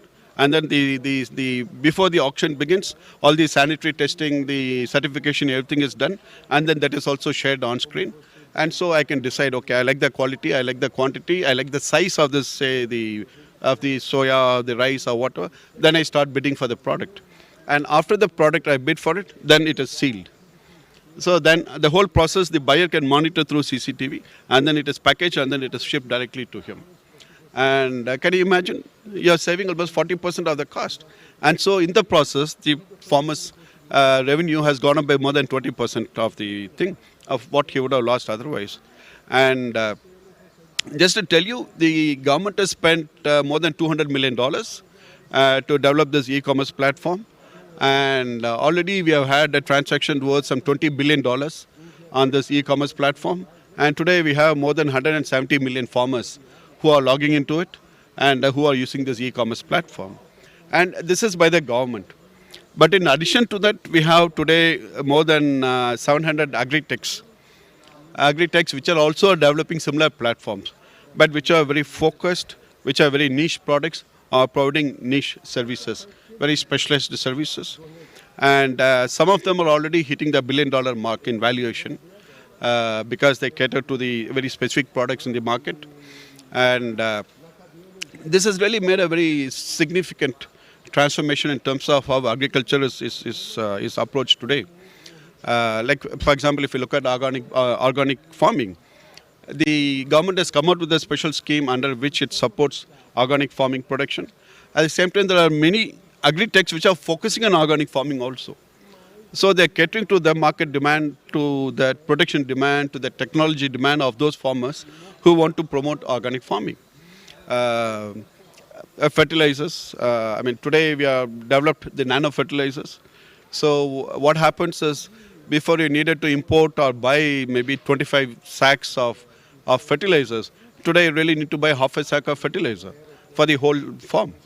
And that is the biggest difference this nano fertilizer has made. Not only has it reduced the cost, but it has increased the output. And it has also reduced the quantity of water. That is something else which you are focusing on. Because as you all keep reading, the biggest challenge is more than the inflation, I think is going to be the water. The scarcity of water is where we are all going to face the real challenge of the future. And so we have come out with a scheme under which we call it as more crop per drop. So for every drop of water you use in agriculture, our production target is to double the production minimum. And here we are also encouraging the farmers to move away from crops and cropping patterns which consume more water. Because we want to save the water, we want to conserve the water, and we want to increase the return on the water. Because at the end of the day, whether you use 1 liter or 1,000 rupees, it is the same. What is the return on the money you are spending? What is the return on the water which you are using for agriculture? So that is what we are focusing on. How do we maximize the return on the water? And there again, we are now beginning to think of levying penalties on farmers for not, for misusing the water, so to say. And we are actively beginning to monitor it. And we have started to kind of come out with micro irrigation, promoting micro irrigation, providing the funding for micro irrigation, etc. And one important thing in this is, as I said, encouraging farmers to move away from non-productive agriculture in the sense of, because agriculture, especially like in Brazil, like India also, it's a very small scale. We have a large number of small scale holdings, small scale farmers. And when you come from a region, you're more used to producing that specific local crop. And so it becomes difficult. How do you encourage people to move away from the traditional crop? And that is a challenge which we have been facing, and that is what we are working on in terms of encouraging people to stop using the thing. And I mean, to me, I feel I've traveled around. I mean, I've been to half of Brazil, if not more, from Belém, Manaus, Curitiba, Cuiabá, Porto Alegre, name it, of course, Salvador. And I've been to some of the agricultural farms, I've been to animal farms, etc. What strikes me is a commonality. There are many things which are common between Brazil and India. But I find perhaps sometimes the solutions, the approach is a bit different. Like here, for example, you look at the more of the cattle, more from the export purposes. But recently in India, we have come out with a new scheme under which, as part of doubling the farmer's income, you see in India, almost every farmer's household has anywhere from 2 to 10 cattle at home. They actually have them at home, not like here on a commercial basis. The commercial basis is different. That is also there, but I'm talking of the normal households. And so now we are working on how do we double the milk production. Because every 5 liters, 2 liters you produce extra per day, at the end of the day, that means your daily income is going up for the farmer, right? And in this context, I must really admire and appreciate what Brazil has achieved. And recently we had 2 delegations from India, specifically to understand Brazil's success. And I must say that that has really opened a new door of opportunity for Brazil in terms of exporting to India. If it works out, I think we are looking at anywhere from $500 million plus opportunity for Brazilian, large scale. The farms which are involved in the cattle genomics, in producing the sperm and embryos, etc., for exporting to India. Really, I mean, I really admire the success of Embrapa. I admire the success of the Brazilian scientists. And I believe Argentina is also equally successful, but my knowledge is rather limited. My apologies for that. And I would urge Brazil also to look at the large Indian market, as you said. Because I find a lot of fresh juice coming from Europe to India. I find a lot of cheese coming from Europe to India. And now what is happening in India is that today the number of middle class is going up. We are already, the numbers, anywhere you talk to anybody, they'll say 300 million, some will say 400 million, and some will say 250 million, but it doesn't matter. But what matters is that the size of the middle class is much larger than any other country. And second thing is that when you look at the Indian market, today it is not far because you are going even beyond to look at supplying products, right? But the advantage with the Indian market is that you have only one customs point to clear. When you clear that single customs point, whether it is in Bombay or in South or whatever, you have access to the huge 250 million, 300 million people. And the complexity is not there because you have to, again, same customs point you have to clear. And if you know English, it is manageable. because 95% of the documentation is in English. And then again with English, you access one single large market of 250 million. But if you go to some other countries, you may have to, let's say, do it in Spanish or Portuguese or German or French or whatever. While in India, that issue is not there. You only need to have one language. And also today, thanks to the e-commerce platforms, I mean, as I mentioned, you're talking of companies which are having, not targeting, they're actually having $1 billion sales in one day. No other, very few economies give you that kind of scale also. And there are very few economies which are open also, where you can come and freely do this kind of trading. And I feel, just to give a perspective of the size of the Indian market, today, last 3 months, we concluded 3 free trade agreements with Australia. Australia is a similar commodity producer like Brazil. They also produce the same, meat, wheat, and whatever. Just like India. India is equally a big producer of wheat and one of the biggest exporter in the world. And then we concluded with the UAE and, of course, with Mauritius for investment purposes. But what is more interesting is that we also agreed with the UK to conclude the free trade agreement by October, within a period of 6 months. And we agreed to conclude our free trade agreement with the EU by December next year, within a span of 18 months, 1.5 years. Because with EU, it takes a bit more of time, with the many partners involved in that. And it's simply because of the size of the market. They want to tap into the Indian market, A. And B, we also want to welcome them, because our people want to have the best in the world. And so they're willing to pay for it, they're willing to buy it, and we need those products also which all of you produce and which they produce. And that is how I feel they have recognized the Indian market. I want our Brazilian friends to recognize the Indian market and start looking at it more actively. Really. Thank you. Thank you.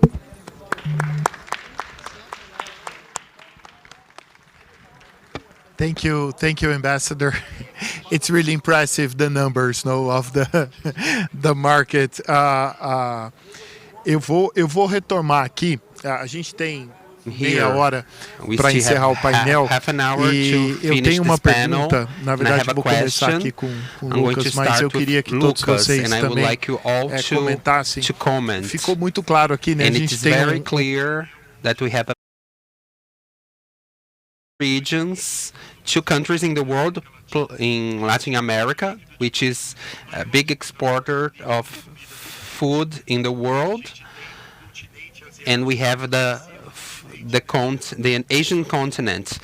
India can be considered a continent because it's the same size, but the 6 times bigger population of Brazil. Even if you add the population of Argentina and Brazil, China is 5 times this, with all the opportunities. I like to, starting with Lucas, with this relation with Apex, how do you see that we can accelerate the commerce?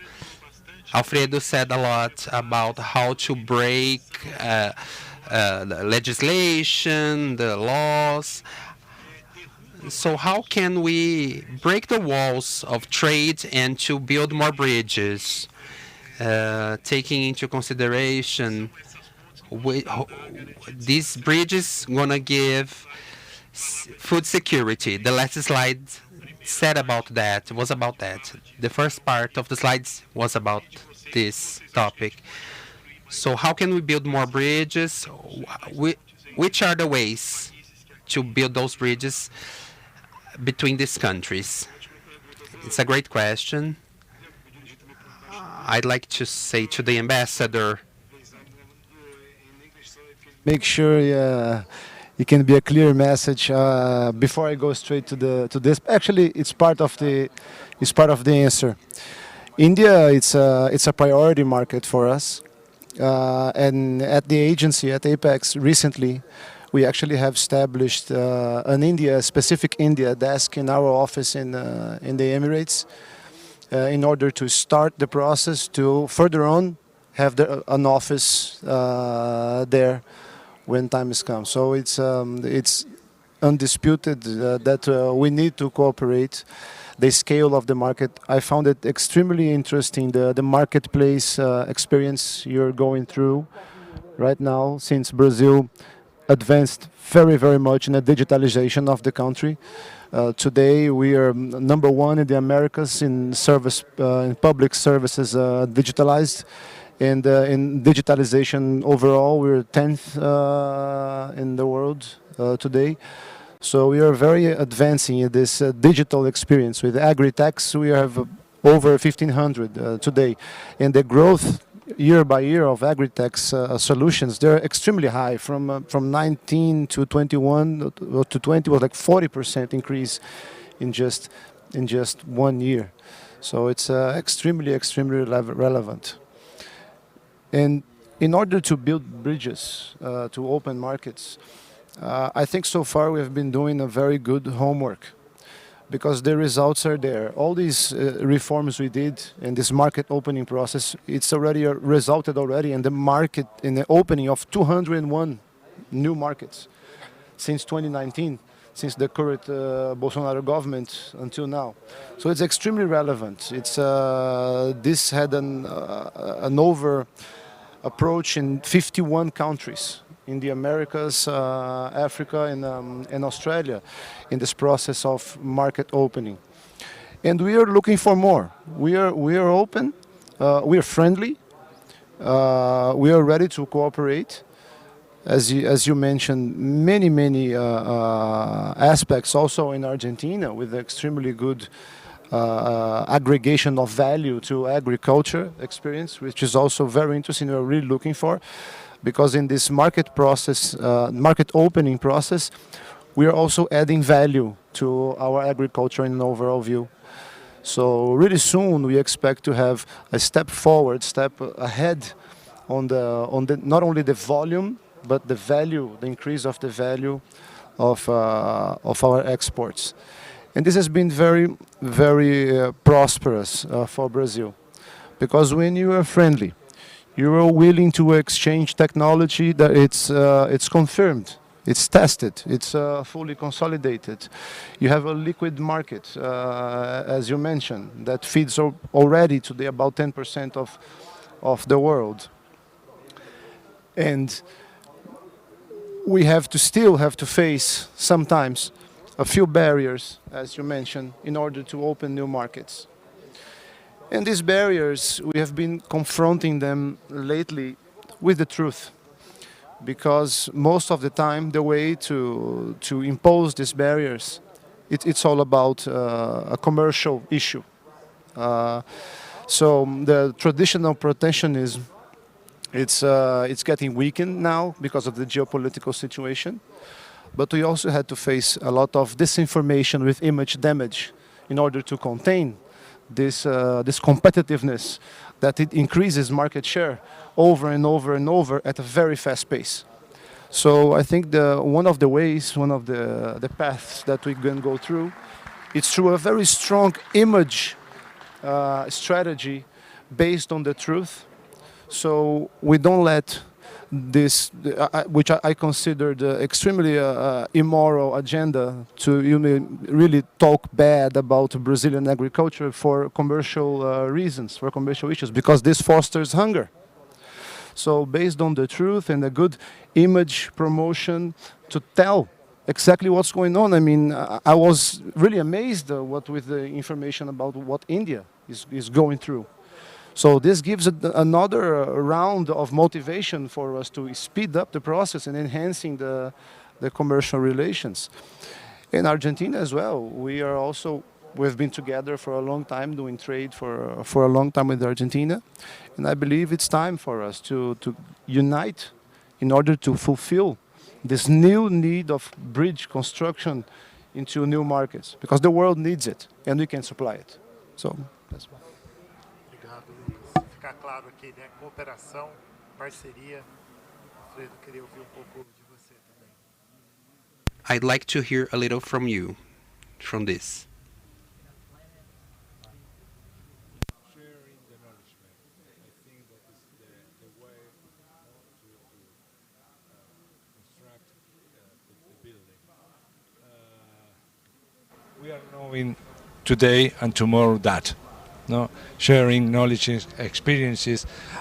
Really, I was amazing about what is the situation regarding to the artificial intelligence in India. No, this is a very good example because both we were talking about the food, the security, the technologies, and the ambassador talk from other sides and other kind of technologies. Then this is the point. Our government, our agencies, our companies, we must cooperate and sharing the knowledge. Ambassador, really want to hear your view about this cooperation and how can we get closer as regions that we really want to produce. We understand what does it means, food scarcity, water scarcity. We are on the same page. I love to hear when you mentioned that we have the challenges are quite similar, but the approach are different. I really want to hear more about it. You see, one thing which struck me when I was traveling around Brazil was the same thing, this lack of awareness about what is happening in India. I don't blame them because perhaps the media is preoccupied with other things. The people are more used to following the American media, the European media, whatever. And that's true also of India, you know. But the fact is that when you look at where the growth is happening, you know, I'm not talking of this Asian century or something, nothing like that. Come on, we are doing business. So let's focus on where we can make profit. Period, that's it. I'm not asking you to go look at doing a lot of things. But if you are going to make more profit from a market like India, then why are you missing out on that? That's my only question. Because when you look at it, the European Union is coming and saying, okay, guys, let's sign a free trade agreement and let us do it on a fast track. Same thing when UK is saying, same thing when you're doing with Australia, with other countries. So that means they must have done the calculation. Okay, just to give you a perspective, with the UK, when we initiated the free trade agreement, they issued a press release, not India, UK. They issued a press release saying they believed that after the agreement, the bilateral trade will increase to another 28 billion pounds. Value addition would happen in the bilateral trade. Can you imagine? And the trade going up by 28 billion pounds between the two countries. And also, today Indian companies are already one of the biggest investors in UK. And they're already employing about 100,000 people in UK. And this press release by the UK government also said that they expect another 3 billion pounds to be added in salaries. That many more jobs to be created in UK. And today, frankly, in many countries in Europe, Indian companies are some of the big players. And you'll be pleasantly surprised to know that even here in Brazil, like in Londrina, one Indian company is one of the biggest employers for the whole town. Similarly, in Pindamonhangaba, one Indian company is one of the biggest employers for the whole town. Not many people are aware, but our presence in Brazil is also increasing.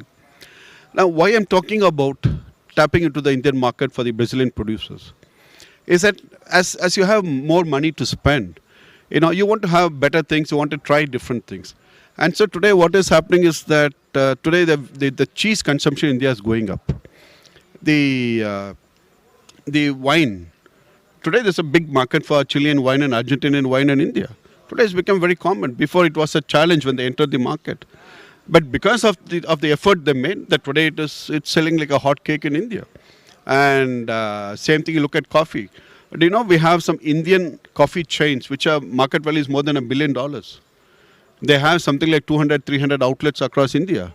And they want to sell, they are selling Ethiopian coffee, they are selling Colombian coffee. And now they are looking to source Brazilian coffee also because people are demanding it. They have the money to pay for it. And that is what I'm talking about, the opportunity. That you don't need to sell things which you're producing. You need to sell things which the consumer wants. And that is the key to making a successful market penetration. You know, it is not about phytosanitary standards because, for example, we produce as much eggs like what you do. Our poultry market is as big, if not as big as Brazil, if not bigger. So if you say, I want to sell chicken to you, obviously it's going to be a challenge, right?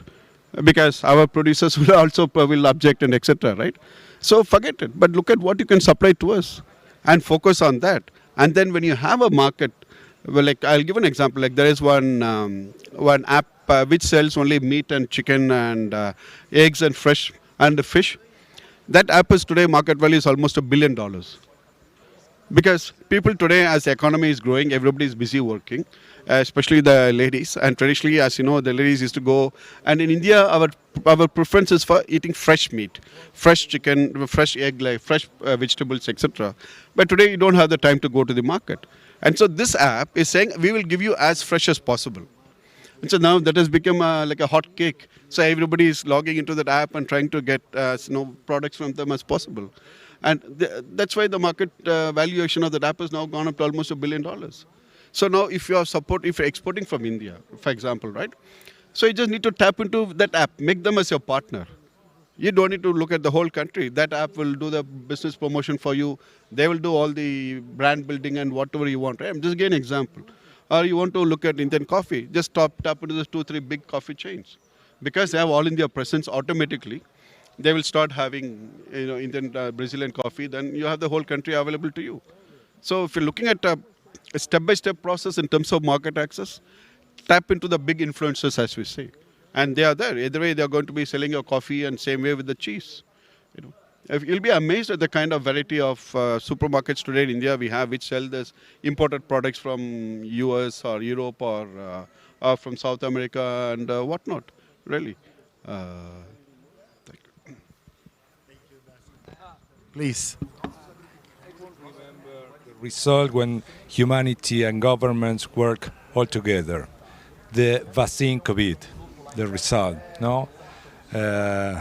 More countries, sciences work sharing knowledges in the science net, and the result is in front of us, no? I think it's a very good example.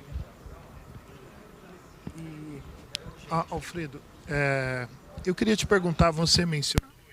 Alfredo, I would like to ask you, please comment.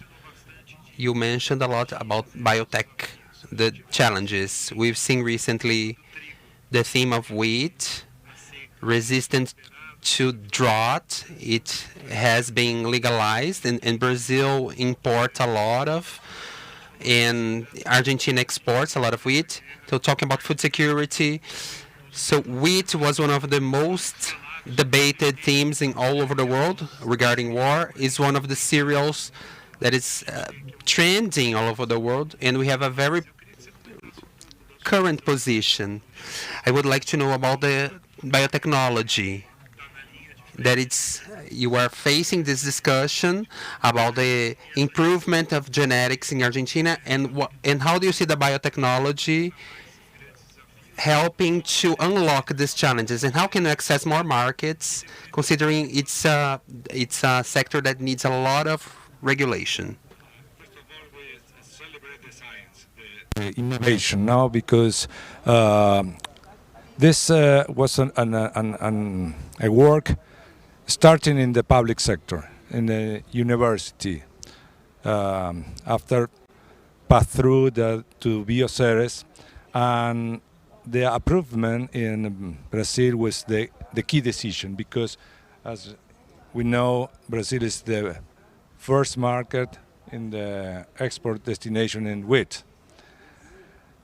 It was very, very good news, because the Senate Bio is a multilateral government, no? Many ministers and science. But I know that Embrapa was relevant in the decision, because they analyzed. The conclusion was this technology is very good, it's safe, because all the decisions in Argentina and in Brazil were made based on science. But the point is, this technology allowed to Brazil to produce wheat in the cerrados. This is the point. Then in Argentina we are in the third crop. No, Bioceres is the company that develop this event, this very, very important event regarding to the attend the climate change, no, the stress, the weather stress. And this year the weight was snow, but with the same model in the closed production system. The bioceres, they didn't release the new varieties, waiting for more improvement around the world. The company and the country were waiting for the markets. This is the strategy. The technology is the improvement we have. We must go at the same pace to the market. 2 weeks ago, I think Barbosa, no, is the chief of the Federación de Trigo, and he said we have a problem because Argentina, they don't have enough wheat to export for us. Then we must produce wheat with AB4. This is the situation. Thank you so much. Dear Ambassador, it's interesting when you mention I work in a company. We work with carbon markets, but we belong to Minerva, the biggest beef exporter in the world. A big part of, at least 50% of we do export came from the Bos Indicus, which is exactly the scientific name because came from India, from the Ongole region. That is, we call Nelore here, no, the Gujarat that we call Gujarat. So there is a very strong relation. You mentioned that, no, all the development that we did here. Now we are talking about the genetics with Apex, no, the importance to do that, to help to increase in the both sides the genetic quality, to increase dairy productivity, beef, leather, all the things that come with that. You also mentioned food security. I think it's food security. It's now more than ever. No, it's really important. We see that the importance to discuss food security. A huge challenge to feed the world, but it's important to remember, no, the numbers when you mention 1.4, almost 1.4 billion inhabitants among the 7.7 on Earth. So when you talk about food security, it's not possible to talk about food security without talking to your country. I want to hear a little bit more about, you mentioned the importance of digital solutions. So how can technology with finance, it's interesting to hear because we also mentioned the agtechs here, the importance, and I really believe that your words that yes, we can, we have quite the same issues to bring more technology in the field level because you have, for obvious reasons, much more smallholders than we do in the region, no, in Latin America. But in the whole region, we do have at least 100 million smallholders. So it is also a huge number, nothing compared, but still a lot of people that really needs to get that solutions to understand. So I really want to know more about these, about the digital / finance, the e-commerce that you mentioned. So how can we, again, cooperate more to bring those kind of technologies or even export the technology that we have and then help to get more access to those farmers all over the world, not just in our regions, but like in Africa, no, there's a lot of smallholders too. Thanks. It's a good question. I mean, I really agree, the Lucas, on the success of digitalization within Brazil itself, because I've been seeing that. But what I was referring to more was in terms of sharing our experiences, because sometimes the experiences become even more critical, because we believe that we need to find our own solutions, because we don't have this big central bank which can keep printing money for us, and neither do we have, let's say, to put it in perspective, maybe an European Central Bank to finance us as member countries. No, we have to find our own homegrown solutions, number one. And number two, the solutions have to be adaptable by everybody in the country. It doesn't help if I get the best of the solution from somewhere and then I install it, let us say, here for discussion sake in Sao Paulo, but the rest of the country cannot afford it, right? So I have to find solutions which are workable, which I can increase in terms of the mass, scale, and applicability, and acceptability, importantly. So that is one key challenge which we have, and that is what our approach has always been, that to find solutions which are universal and which can work at a mass level. We initiated this scheme called Aadhaar, which is a unique biometric ID. We are given to every Indian citizen. We are talking of more than 1.4 billion Indians who have this unique ID, number one. And today it has become biometric. Now, something very interesting. This was something which we never really thought about when we initiated that scheme, The banks. Before, when you went to a bank in India, you needed to have somebody to recommend you, and you needed to have somebody to second you, okay, to show that, yeah, he's a good guy, he's trustworthy, so he can open a bank account, right? Now imagine the forms being signed in duplicate, and then you have to put a photo, you have to fill in all the details, everything. And so in a day, the bank manager could process maybe 10 applications in a day, because it takes him also half an hour to process each application, right? Or maybe 15 applications a day, and you needed to have this big storage space to keep all those files and everything. But after this biometric thing was introduced, I'm talking about this change happened about 5 years back.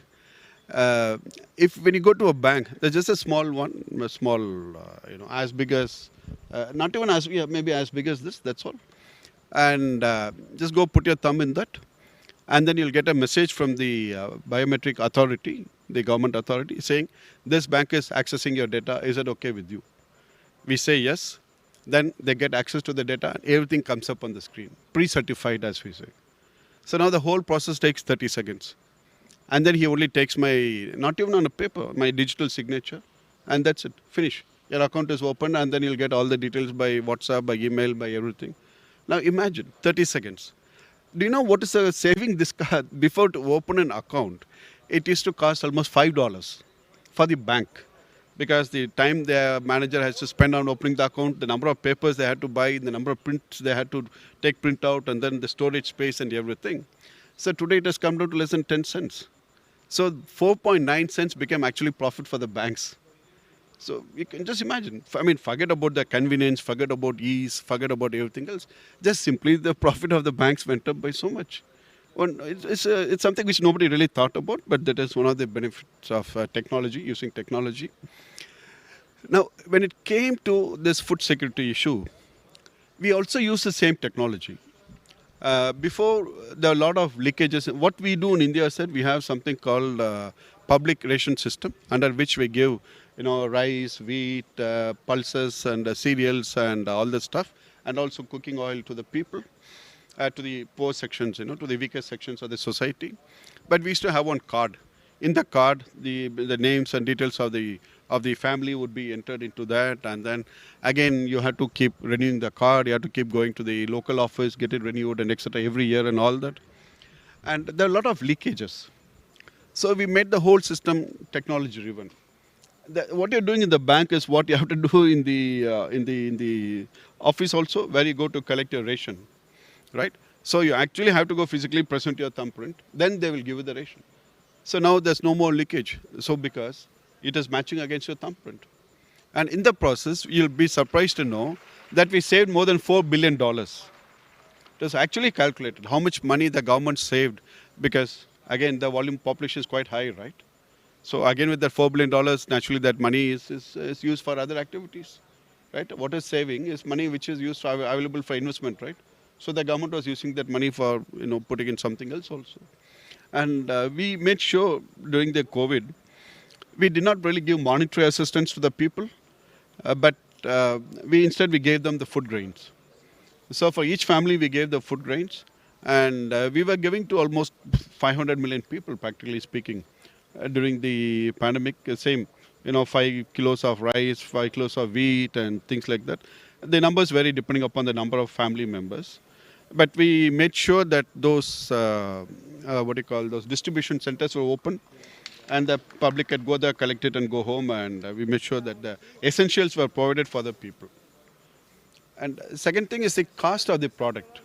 We have been working to reduce the cost of the product as much as possible, so that it is available, it is possible. We also have the same challenge as inflation. Our inflation is about 7% or something. I mean, you are mentioning about inflation. I guess it's a challenge which all of us have to find our own solutions. And we can already see the impact in Brazil. It is going down. It's really going down quite sharply in Brazil. And we hope that globally also it will go down. It will help to address this challenge of food security. Thank you. Thank you. Thank you so much. Bom, a gente tem 3 minutos, estamos encaminhando aqui para o... So we are heading the end. I would like thank you, Lucas, so much. Alfredo, thank you very much, Ambassador. It's a pleasure to be here and to mediate with these experts. What can we highlight here is of the challenges that are similar and the approaches are different.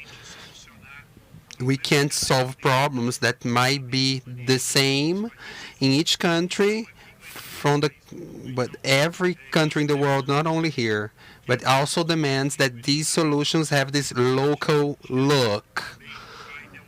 So we would like to thank so much to science to reinforce this. We always talk about science-based solutions. I worked a lot in this area of research and development, but science-based decisions, it's getting more and more important. It's not only solution based on science, but the decisions are based on science. Many times between solution and decision, science gets lost in the way. So this is bad for humanity. So this is something we have to highlight. So collaboration also is key. The world is complex. For us to think that we can solve the problems in the world by making walls. We need to break walls and build bridges. We will feed the world this way. And to end, we said a lot about this, talking about food, to help to feed the world. Yes, food has to be healthy, has to be wholesome. We can't lose this reference. Not everyone has the GDP that is a very high GDP. We are here in the countries that have a very, very rich population, but we have more people that need accessible food to eat. And that demands a lot of collaboration and science and partnerships. And with that, I would like to once again thank you. Alfredo, please. I'm going to ask your flavor. Está preocupado por los alimentos. Un mensaje de esperanza. Podemos producirlos y usando la ciencia. Obrigado. Isso é muito bom. This is very good. I went to Germany 3 weeks ago and I heard this from the Vice Minister of Agriculture. We are in a crisis, a food crisis, energetic crisis, and a climate crisis. You and Latin America are a food. In the 3 areas you are a potency in Latin America. Please take the lead that you need to help the world. That the world needs you. These are the people who are going to do this. This is the time. Thank you so much. Have a great evening.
a segunda rodada de painéis. Muito obrigada a todos, parabéns aos painelistas, moderadores, por excelente conteúdo também passado aqui neste período. Nós tivemos então a nossa segunda rodada dos painéis deste primeiro dia do Global Agribusiness Forum. E teremos agora mais uma rodada de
event.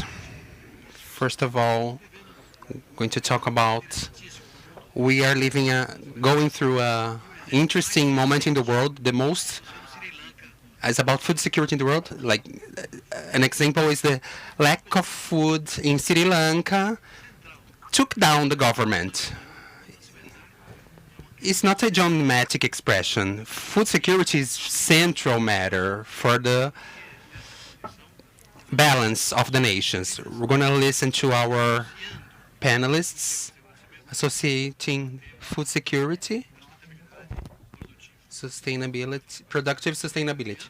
Rogério Vian is the president of GAS, a group of association sustainable in Goiás. Rogério, you have 15 minutes each.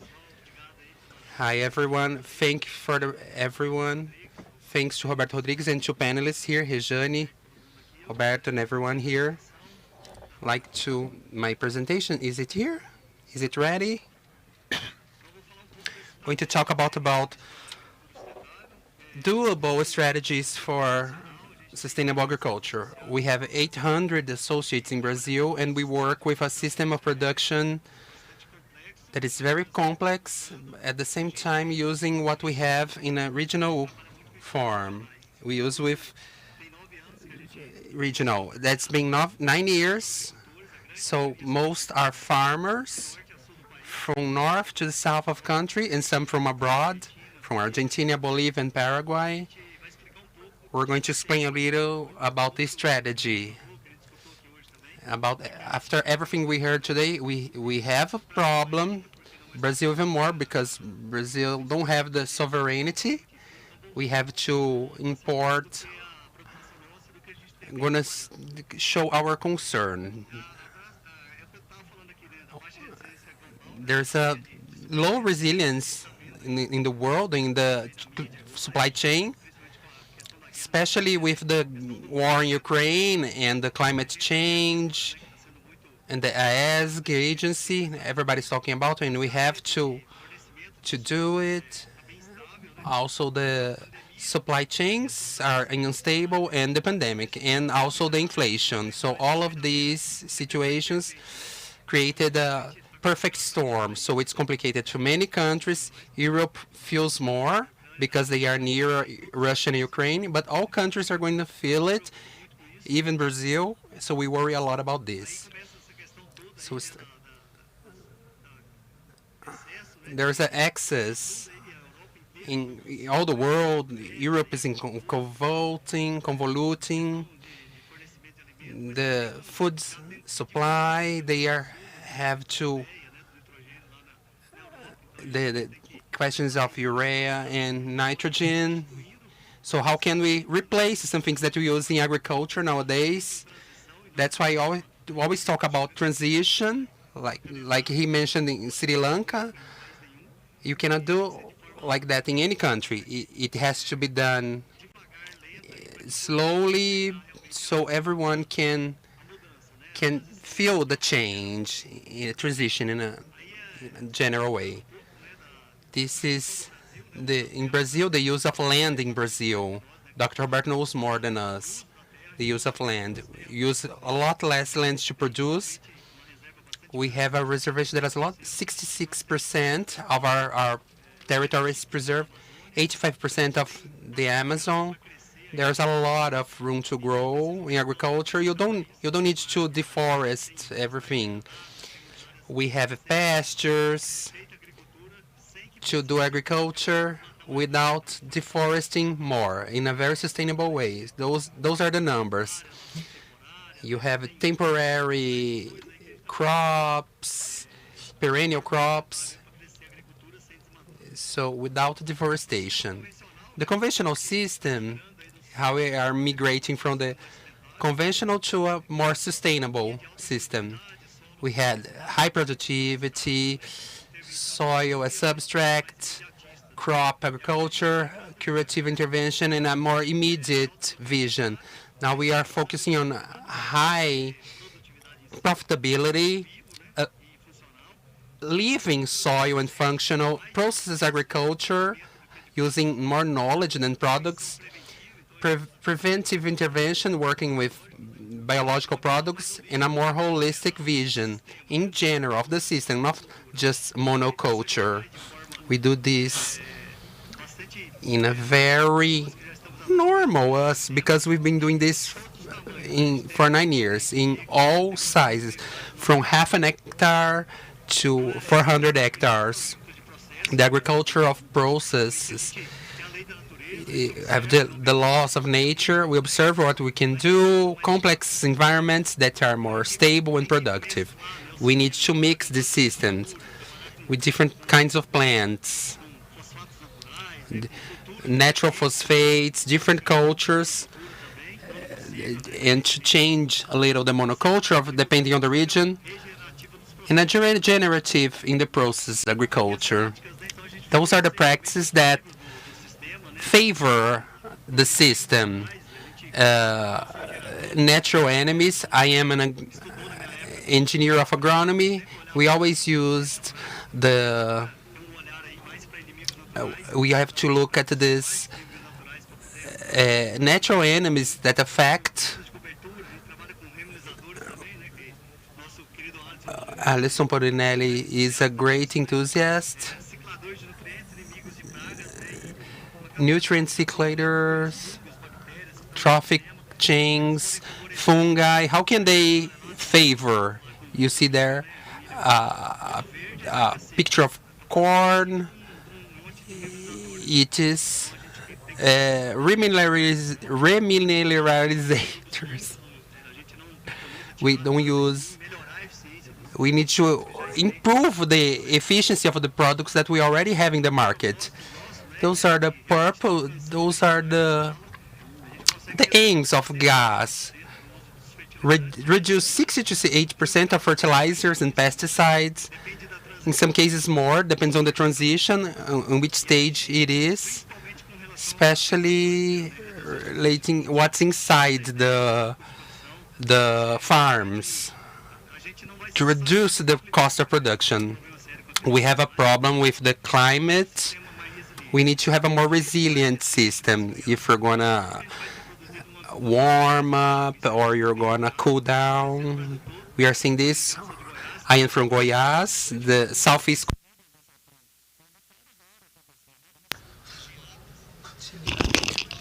We have frost in the whole second crop area. So how do we work with this? How do we take advantage of the use of fertilizers? So we're aiming to enhance the business side of crops, and we defend the independence right in selecting the fertilizers, and we work a lot with organic fertilizers. We have BRF, and they have large confinements using what we have regionally. We have leftover food waste, and we scale up the solution, and we look for solutions everywhere and in all models. We think about all so we're the only ones calling sustainable. Each model could fit in the middle of the way. So this is an abundant way. We have a number of WhatsApp group, and we exchange information, what works and what don't. And we split Brazil in different regions, and we discuss agriculture in terms of regions. And we discuss a lot about what we can do regionally. We work with pharmaceuticals. We also use biological fertilizers. I've seen other presentations, and I understand that everyone is saying about sharing knowledge.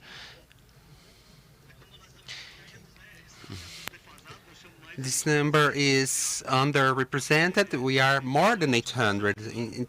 We started in 2022 to associate with our producers. We have more than 3,000 participants in Telegram and WhatsApp groups. We have more than 6.5 million hectares.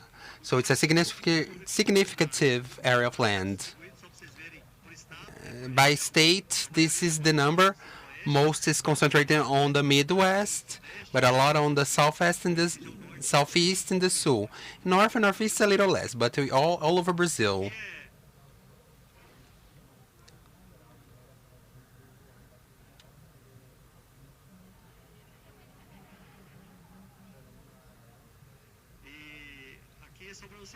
So you can see comparing between one of our producers, and it replies along many producers. Look at the importance of the transition. 12 years. He started the transition, and look how the transition happened. So the productive was the same, and the cost was growing up. And now, when he did the transition to the biological system and regenerative system, so he uses less defensive with like rock powder. It's impressive how it reduces the cost of production for an area of 1,400 that he's been for 12 years. From the 6th year, he started to change the conventional system to a more, Alisson always says, we are in a tropical climate. We need to do in a biological base agriculture, not chemical. But now, what's abundant in Brazil is the climate. So he has 80 at the cost of only 20. He production. These are the ways to speed up the growth. We are working with this now in a way, in a more broad form, to bring more associates. We have some programs that we do inside the program. I'm going to talk about this. We have a partnership with many Embrapas. We have 60 researchers from Embrapa in our group that are passing a lot of knowledge of genetics, synergy, the biological matters. We have partnership with several universities and several Embrapa researchers to develop this. And we work with different companies to do that. We do a company that supplies some product and they give a discount to the producer. We work with this way, validation. We also have a certification. We also have a seal to track this production of the producer. So 36 are now doing this seal to unite the sector, have more representativity in the law projects that were in the Senate. We are working very hard on this. We work politically to have better public policies. My time is running out, and I wanted to talk about this and what we can do for real. So you see the size all over Brazil. We already have some connections in Argentina and Africa. And Paulo, one of the members, is going to Italy too to do a partnership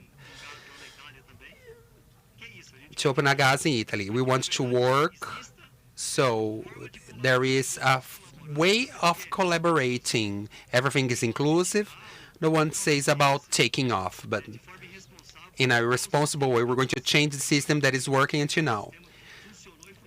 The system works very well. How to do this transition in a very effective way?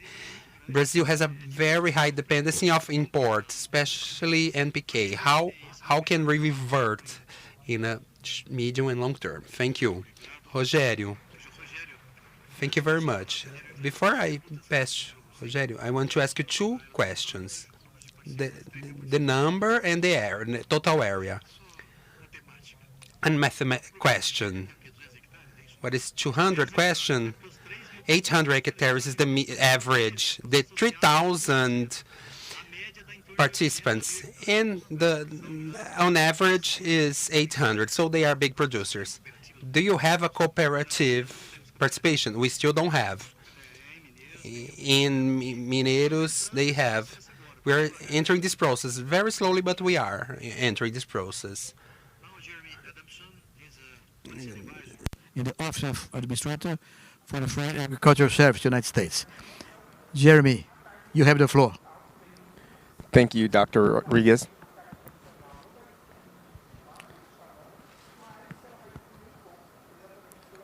You have the floor. Thank you. There we are. Greetings and boa tarde. My name is Jeremy Adamson, and it's my distinct honor to be here alongside these respected panelists, as well as having the opportunity to address this group of producers, farmers, and agribusiness leaders joining us both here and virtually. I'd like to first thank the organizers for inviting the USDA to participate in this year's Global Agribusiness Forum, alongside my colleague Seth Myers. I'm pleased to share a few remarks coming on the heels of two significant events, both the Summit of the Americas and the 12th World Trade Organization Ministerial Conference. Allow me to highlight a few of the outcomes from these events that have raised global awareness for global food security and the important role that growers and producers from agriculturally abundant net exporting countries will play. However, before addressing these comments and making these remarks, I'd like to first share a recent quote from U.S. Secretary of Agriculture, Thomas J. Vilsack. I quote, "Since February, the world has witnessed Russia's unjustified invasion of Ukraine and the disruption it is causing agricultural production, trade, and most importantly, food security. Russia's actions are posing major threats not only to the people in Ukraine, but to countries in Africa and in the Middle East that rely on grains and other staples produced in Ukraine. Russia is using food as a weapon and a tool of war to threaten the livelihoods of those around the world. And that is something the agricultural community cannot and will not stand for. I echo and reaffirm the agriculture community is resilient, and we can and we will overcome the challenges that exist in front of us, including those from food security. And more than ever, we must stand united as we work together to tackle these events as we have the challenges of the ongoing war, the pandemic, as well as supply chain challenges. The Summit of America's Producers and Declaration involving Brazil, Argentina, Mexico, Canada, and the United States targets the objectives needed to overcome these objectives and resulting from food securities around the world.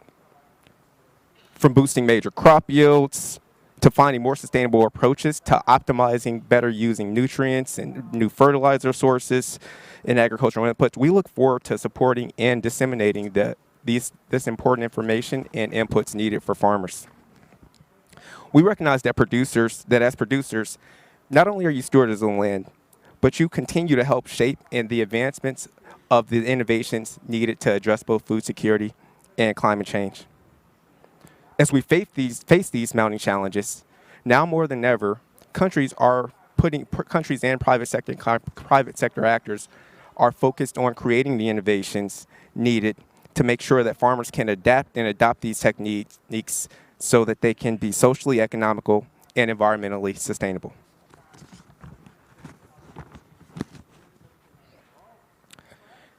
At the USDA, we're working to implement a comprehensive climate change strategy, one that's focused on voluntary incentive and that is inclusive of all growers. And equity is at the center of all of the work we do. We want to make sure that voluntary incentives are accessible and available for farmers of all types. There's more information on our approaches to climate change listed both here on the screen, as you can see. There is our climate smart agriculture and forestry strategy, as well as our adaptation strategy. And I think it's important to also highlight in the context of climate smart agriculture. In climate smart agriculture, we're focused on not only increasing productivity, but also increasing incomes, and doing so while helping to adapt and make agriculture more resilient, while also reducing and/or removing greenhouse gas emissions that are created from climate change. We also believe that agriculture should not struggle or be taken aback in addressing food security, while also creating opportunities to address climate change. And we're doing so by leveraging our existing programs, but also announcing a number of new programs. The first there listed, Partnerships for Climate Smart Commodities Initiative, is an initiative that we're very excited about, and I'm going to talk about that initiative in a separate slide. Climate Hubs is a very, very resourceful tool that my colleague Nicholas talked about earlier today, that is an information source located in 10 locations in the United States and in Puerto Rico that provide farmers with very, very valuable information, data resources, tools to help make on-farm decisions to help address climate change. These are regionally dependent, so the tools are tailored to those in specific regions based on crop type, soil type, and those type of variables.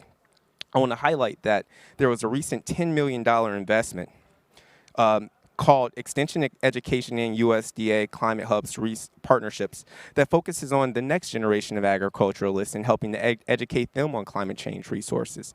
We see the Climate Hubs as a very, very important resource in helping to get information to our growers as we look to help implement and adopt climate-smart agricultural practices.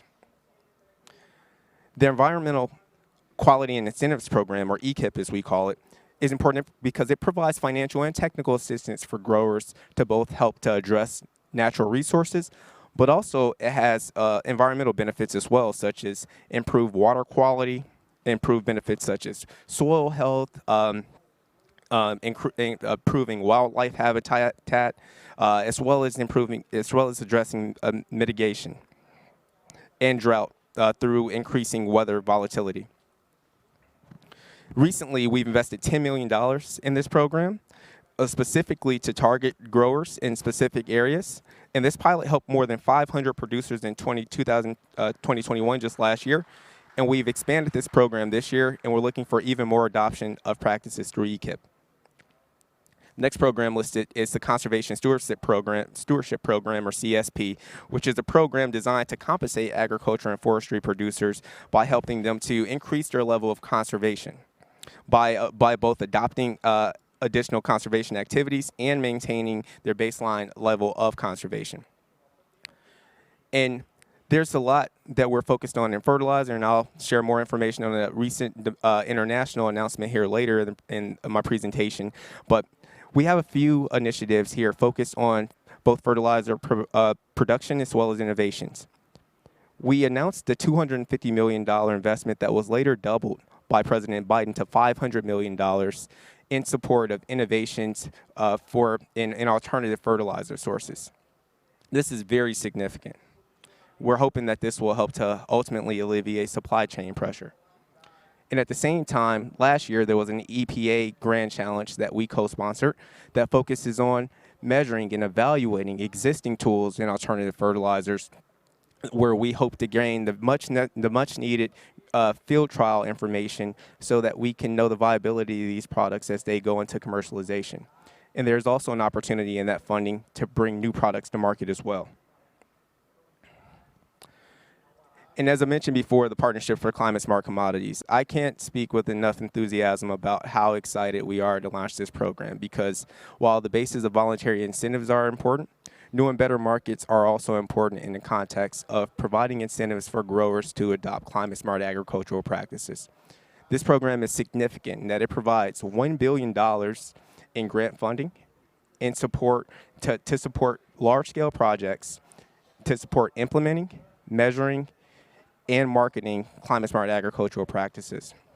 And to say this program has been successful, I think, is an understatement. Recently, last month, the grant submission closed, and we received over 1,000 applications from applicants all over interested in this program. in grant amounts totaling $18 billion. So it's very oversubscribed, and I think it speaks to the energy that the private sector has, as well as the global market demand for products that are produced using climate-smart agricultural practices.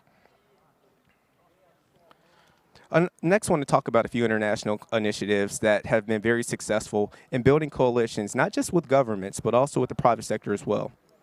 The first I'll talk about is the Ag Innovation Mission for Climate. And I'll note that PREPARE is listed here, and there's not a slide on PREPARE, but it's very significant and important, I think, in a broader context as we look to help countries to adapt to climate change. PREPARE stands for the President's Emergency Response to Adaptation and Resilience, and it's a $3 billion investment to support countries in capacity building by providing them knowledge, information, technical assistance to help them adapt to the impacts of climate change. This is a significant investment, and we look forward to sharing more information on PREPARE in the near future. But as I mentioned, Ag Innovation Mission for Climate, or AIM for Climate, is an initiative that was launched at COP26. It's co-led by the UAE, and it was announced during the announcement by President Biden. We announced a $4 billion investment in innovations in support of climate-smart agriculture.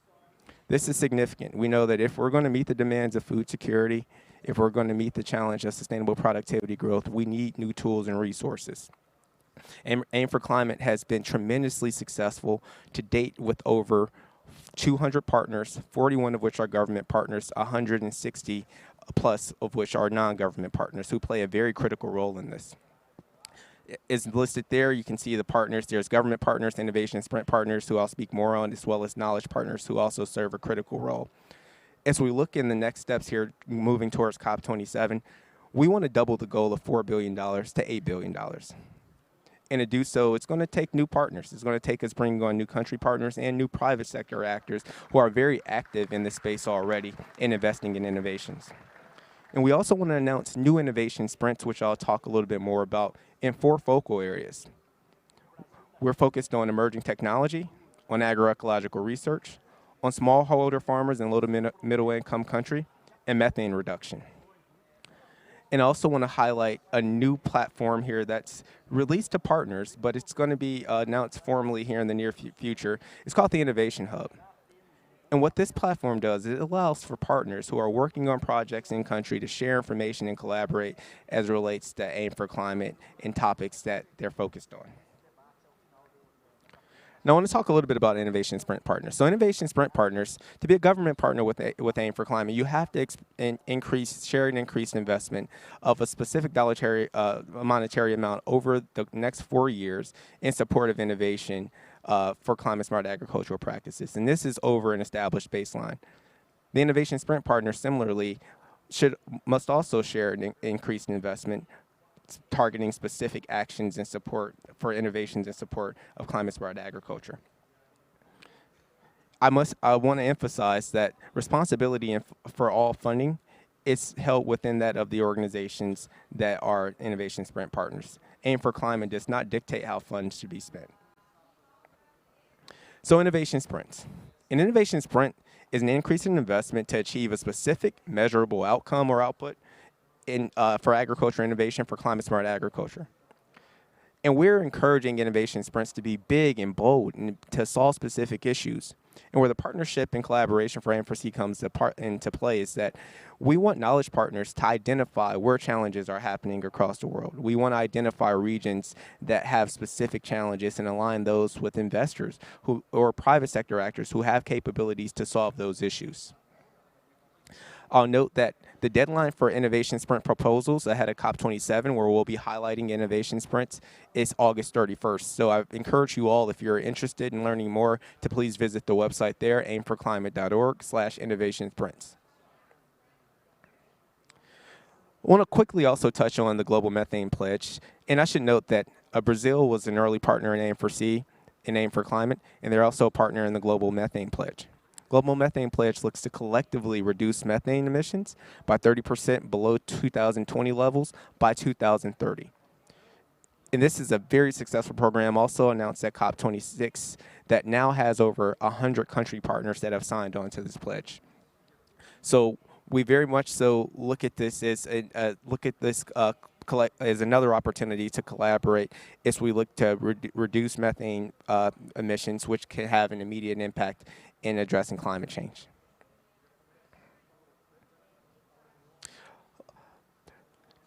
Want to also highlight the Coalition for Sustainable Productivity Growth, or as we call it, the SPG Coalition.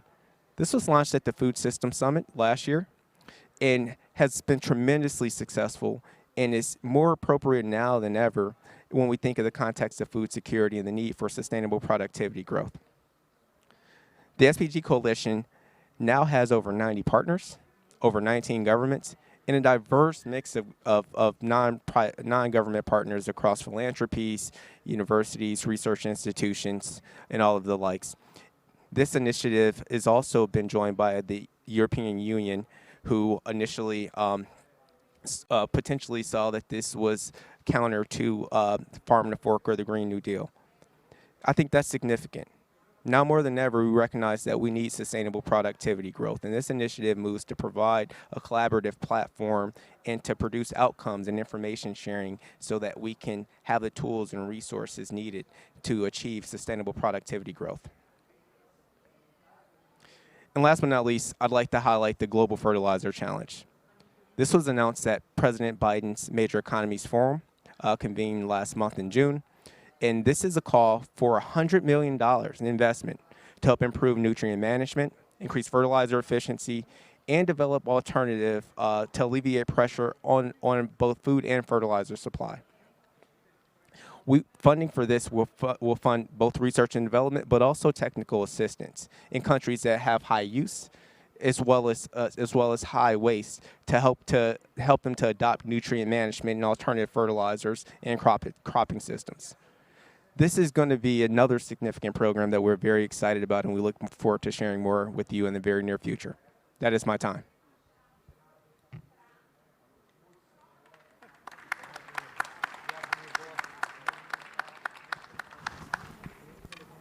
Jeremy, do you need 2 or 3 minutes to finish it? 2 minutes? No, I'm done. It's okay for you? Yeah. Ok, muito obrigado, Jeremy. Agora vamos ver a Rejane Souza, que é vice-presidente da Crop and Agronomy da Yara International. E?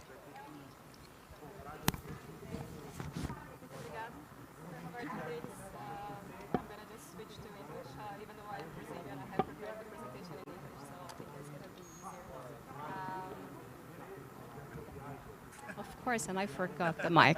Okay, so let me go again. Good afternoon, everybody. I was just saying that even though I am Brazilian, I'm going to be speaking in English because the presentation has been prepared in this language. But it's an honor to be here representing my company, Yara. But it's also a pleasure to be amongst brilliant people, people that I admired a lot, and I learned a lot when I was studying as an agronomist. But also to speak about this topic, which is quite close to my heart, because I was born and raised on a farm. And I was taught by my parents that I should, honor the food that was on our table. And I also promised that I would respect the land when I became an agronomist. That is the agronomist's oath. And I think that this is more than important right now, and I think that it's time to act. So it's good to be in a forum to discuss opportunities and actions, but it's more important than just discuss to do something. So I'm happy to be here.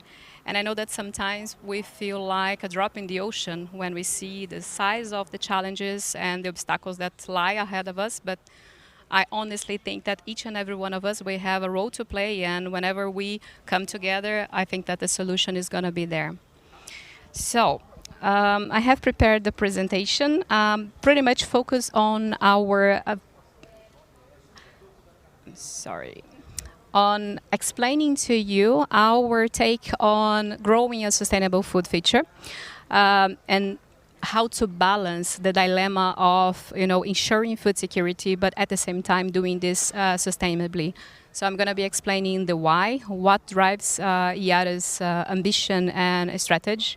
Also, what the key areas that we're focusing on to ensure that this is not only speech or greenwashing, as we say today, but is really something that is actionable and we can show the numbers. and of course the how. And it's pretty much aligned to what Jeremy was talking about, innovation, knowledge, and R&D. If we are to succeed in the future, we need to build on the knowledge that we have developed so far, but we should not stop and wait to see what is happening. We need to keep pushing and keep innovating as we go. So starting with the why, what drives our strategy and ambition, I think that first of all, it's important to understand that there is no planet B. I think that sometimes a picture is worth 1,000 words, right? In Portuguese, we would say that uma imagem vale mais que 1.000 palavras, and that's true. And I was in an event with the head of one big company, and the person was telling a joke, saying that the planet Earth was going on vacation. And then the planet Earth met up another planet, and the planet said, okay, how are you doing, planet Earth? And planet Earth said, I'm not doing very good. I have a serious case of infection with Homo sapiens. And then the other planet said, do not worry, it won't last longer. It would be funny, right, if it was not really true. But still we have time to act. So that is the most important piece of this joke that I just told you. And of course, we are in a sector that is contributing for the problem. We need to face that, and we should not deny that. So agriculture is a major source of greenhouse gas emissions.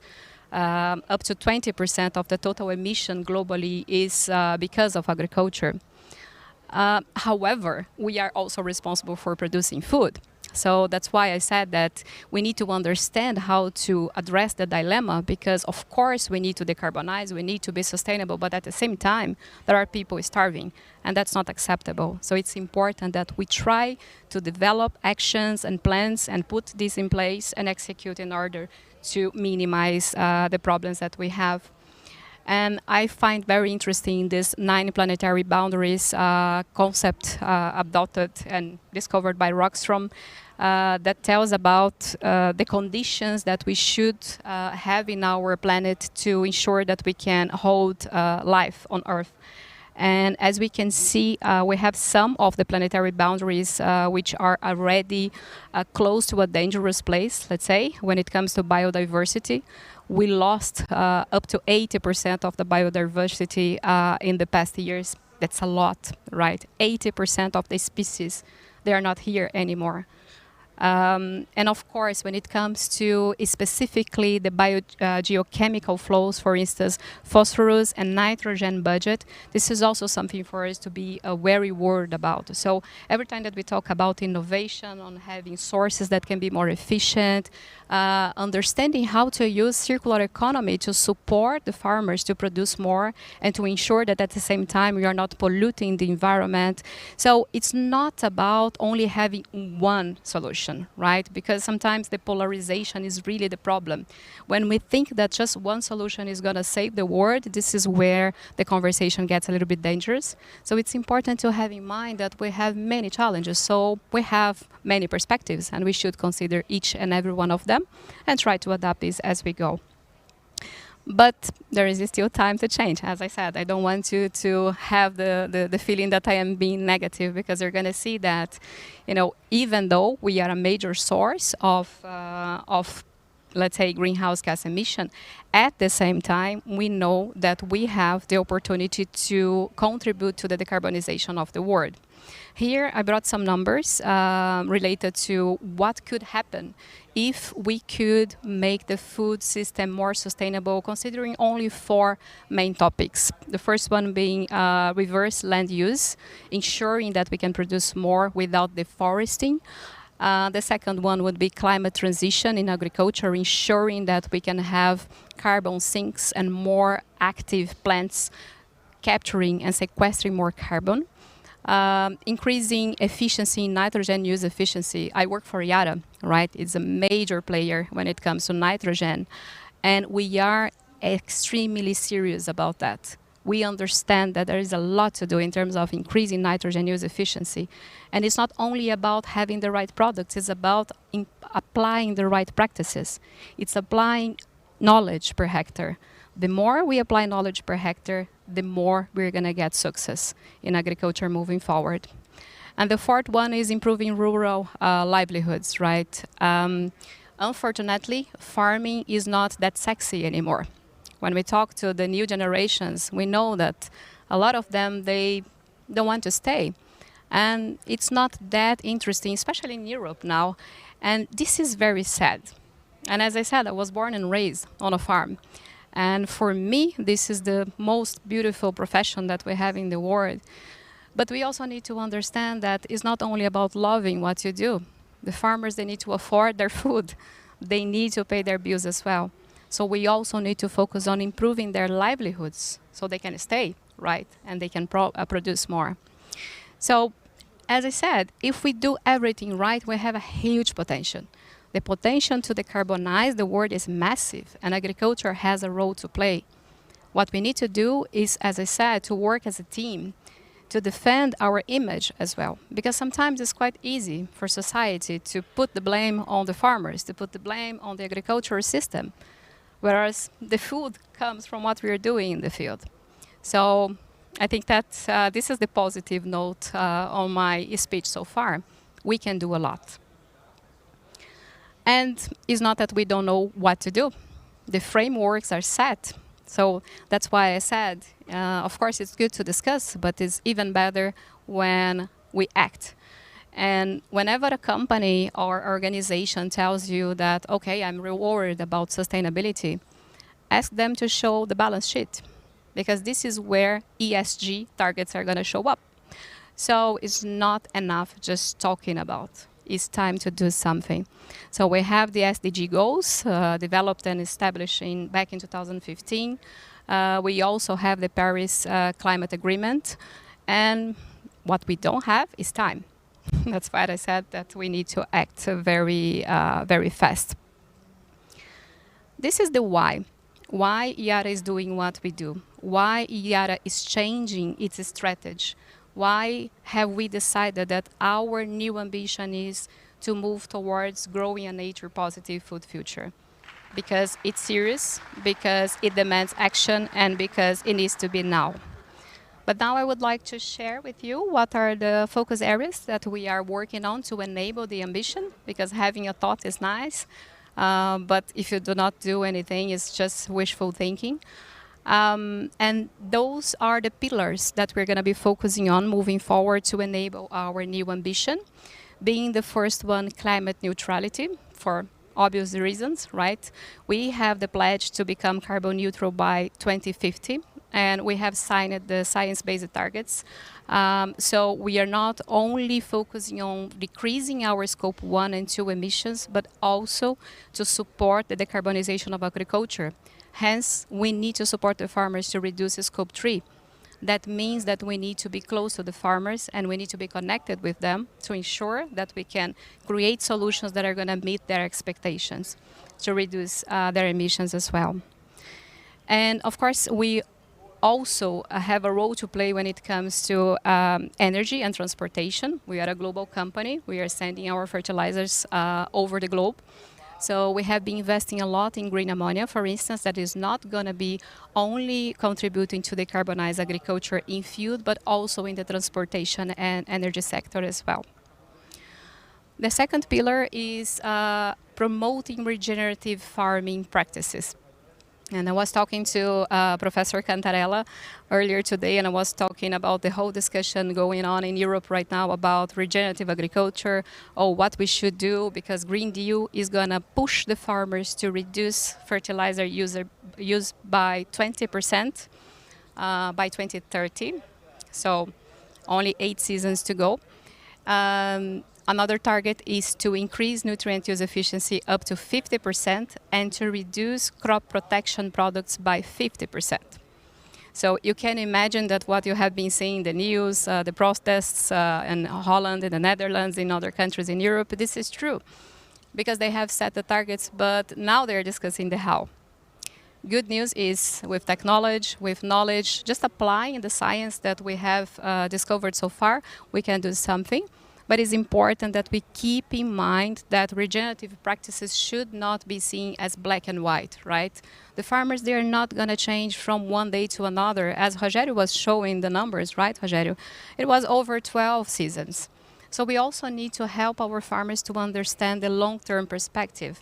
We have to have in mind that this is not one thing that is going to take just one season. So we need to work on this long-term approach.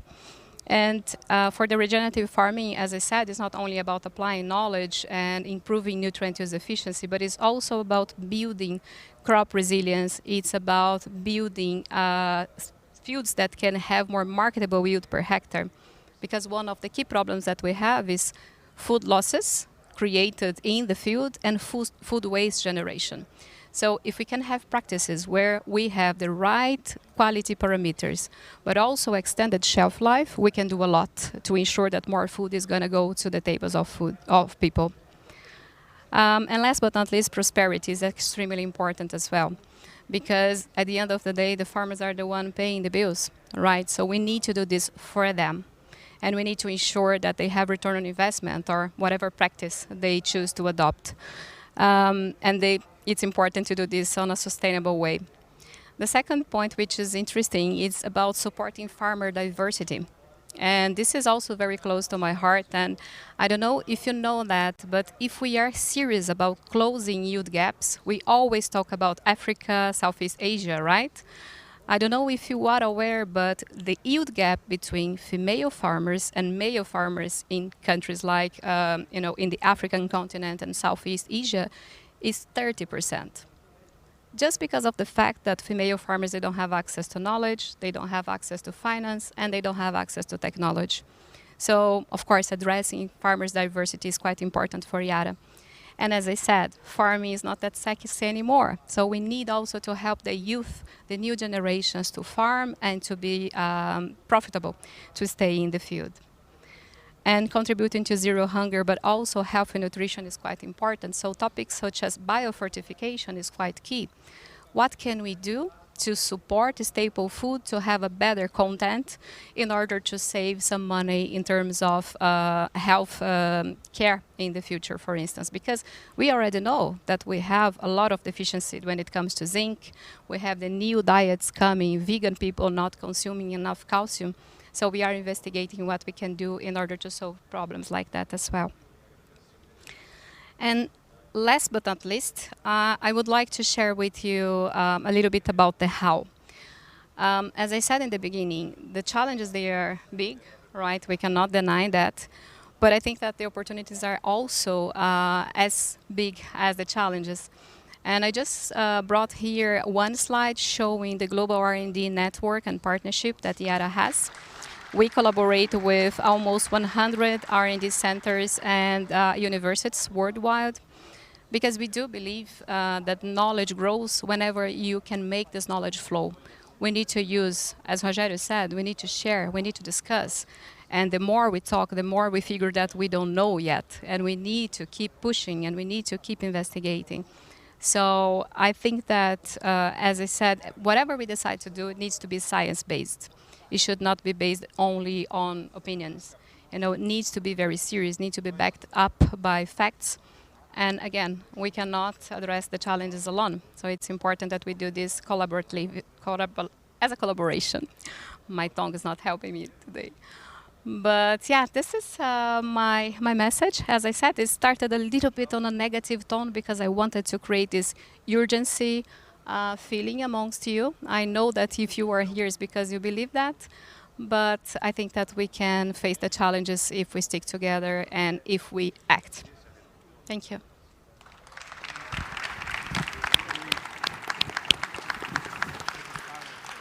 Rejane, muito obrigado. E dizer que é orgulho muito grande ter colega.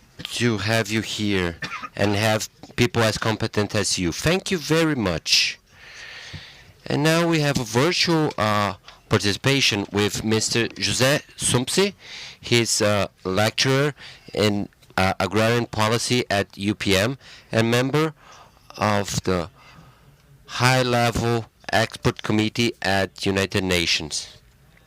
He's the former president of Triptolemos, Mr. José María Sumpsi. Thank you very much. Good evening from Spain. I will present my presentation on facing the global food security crisis. The first slide is showing the important crisis that the war of Ukraine is now triggered. But I would like to emphasize that this crisis from the war is not just the problem, because we have a precedent on this global food crisis from 2015. No doubt, the war of Ukraine is creating an exacerbation of this food crisis, but the war is really on top of the existing challenges like climate change, conflicts, and COVID-19.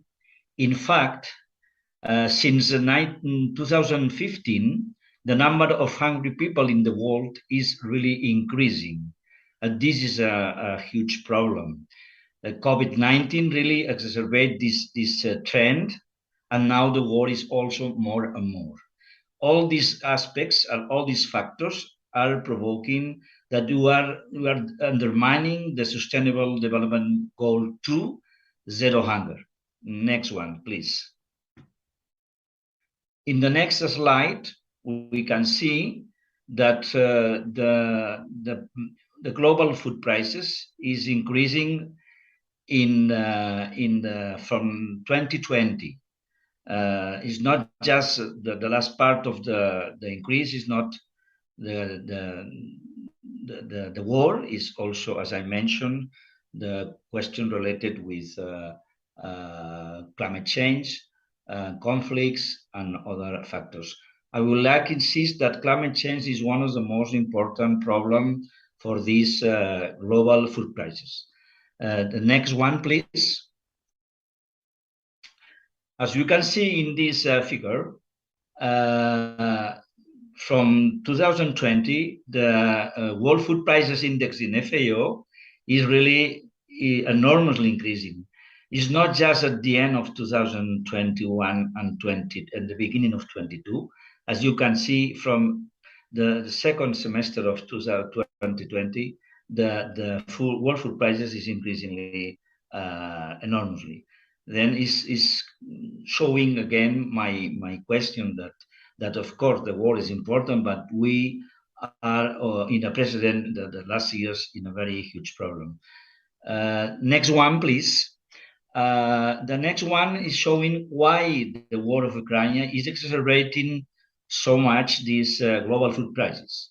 As you can see in this figure, the sharing of the world market from Ukraine and Russia in several products is very important, especially in barley, in oil seeds, also in wheat, less in maize, but as you can see, is about 20-25% of the world market is coming from Ukraine and Russia.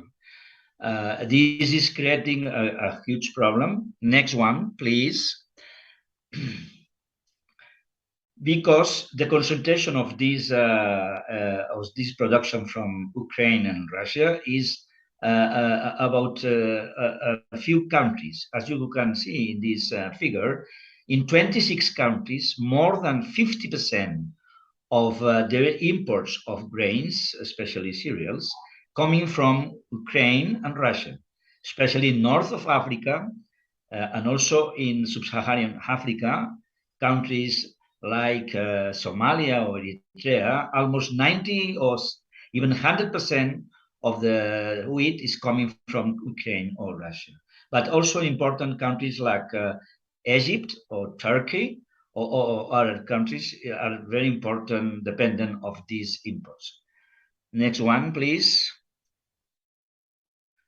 This is showing the remaining exports from grain from Ukraine and Russia is this part of red in brackets. You can see that is not much because this is the remaining export from the 2021 harvest. It's not the current harvest in July 2022. It's the remaining part of the exports in 2021 harvest.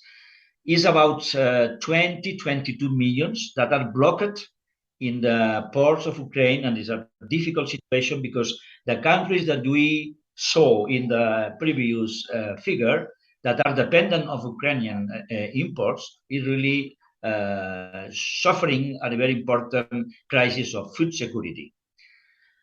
Next one, please.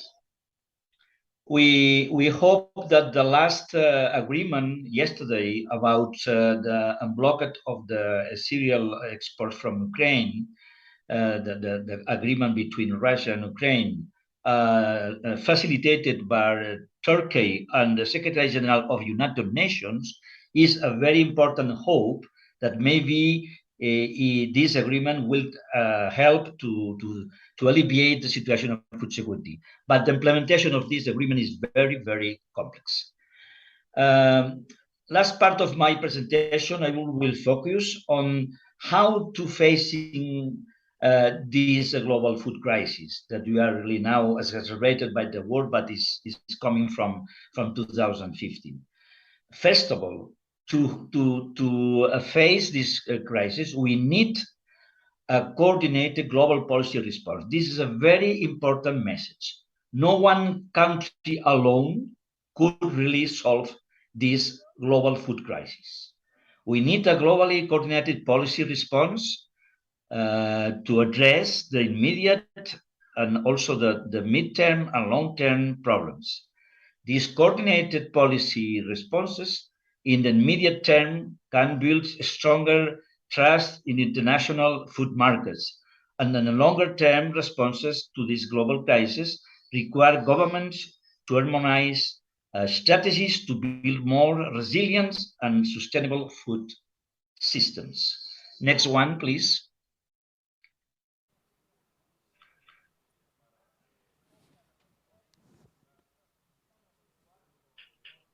I will now mention to the short-term priorities to address food crisis. This is in the slide. We will analyze the short-term priorities and the longer-term priorities because in the review of United Nations Global Food Security Committee, we are convinced that the measures should be distinguished between short-term and longer-term. In the short term, we need to increase funding from immediate food assistance, especially through the World Food Program. We need also provide financial support for benefit to low-income food import countries, especially countries that rely on the import from the Black Sea, as I mentioned before, due to the dependence from the Ukraine and Russia imports. The next one is very important to refrain from food export restrictions and also the excessive public stocks holding and hoarding and panic buying food grains. This is a very key question. One of the problems currently implying a very important difficulty to increase the food security is the export restrictions. The World Trade Organization should really monitor this question in trying to avoid some restrictions that are not very clear, justified. It's very important to avoid food export restrictions, and at the same time to avoid really this massive increase of buying food grains and the scarcity of the stock in the world. The next priority is to improve food market information systems and monitor the commodity futures markets. Provide financial support to governments of developing countries to implement social protection policies. And the last question is monitor the international fertilizer trade to manage and mitigate the fertilizer shortage risk. This is a very important question. Jeremy mentioned that. It's very, very important. In fact, United Nations Global Crisis Task Force created a working group on fertilizers because this is a very important question. Russia is a very important exporter of fertilizers, and now the world is facing problems on the availability of the fertilizers, and this is a key question to monitor in the very short term to avoid the shortage of fertilizers, especially nitrogen fertilizers. Next one. The last slide is the longer-term priorities to address the food crisis. The first one is to increase and diversify food production capacities at national level in a sustainable way. The previous presentations is very clear, and I was very happy to hear this presentation, because it's showing that we can really increase the production capacity, but in a sustainable way. And in that sense, the science and the innovation could play a very important role. The second question is the climate change. The relationship between agriculture and climate change is clear. We need that agriculture mitigate the climate change, because it's creating problems, because this is really getting emissions of greenhouse gases. And for that, the agriculture need really mitigate the climate change. But in the same time, the agriculture needs to be adapted to the climate change. This is a double direction, is mitigation and adaptation. In that sense, the adaptation of agriculture needs to, again, adopting technology, innovation, and biotechnology. I think in that case, the partnership, public and private partnership, is a key element to really adopt these new technologies, and especially biotechnology. And I think that this is a key element. In fact, the European Union, with the strategy to the farm to the fork, that also was mentioned in the previous presentation, reducing the 20% of fertilizers, reducing the 50% of pesticides, etc., is a very important movement to go ahead on this trend to reduce the chemical in agriculture, and really to reduce the climate change, and at the same time to adapt to the climate change. The next is to increase the capacity of local and regional markets to meet food demand, including territorial market. It's not just international markets, it's also to use the local and regional markets, as the example of Brazil, this very important example, how to use the local markets to increase the food consumption, and also to help and to facilitate that the farmers could really get income. And this is very important. The last is implement policies to reduce food loss and waste, that also was mentioned in the last presentation. A radical transformation of food systems according to the principles and actions approved in the United Nations Food System Summit in September 2021. Jeremy mentioned that. I think this coalition for increasing the sustainable productivity growth is a very important coalition, is in fact a coalition created after this summit. We need to continue implementing these principles and actions coming from this summit. And last question is deepen the international policy coordination through the World Committee on Food Security, creating a special of global food crisis response framework that we don't have at the moment, and I think that we need to create this kind of mechanism to facing this global food crisis. Thank you very much.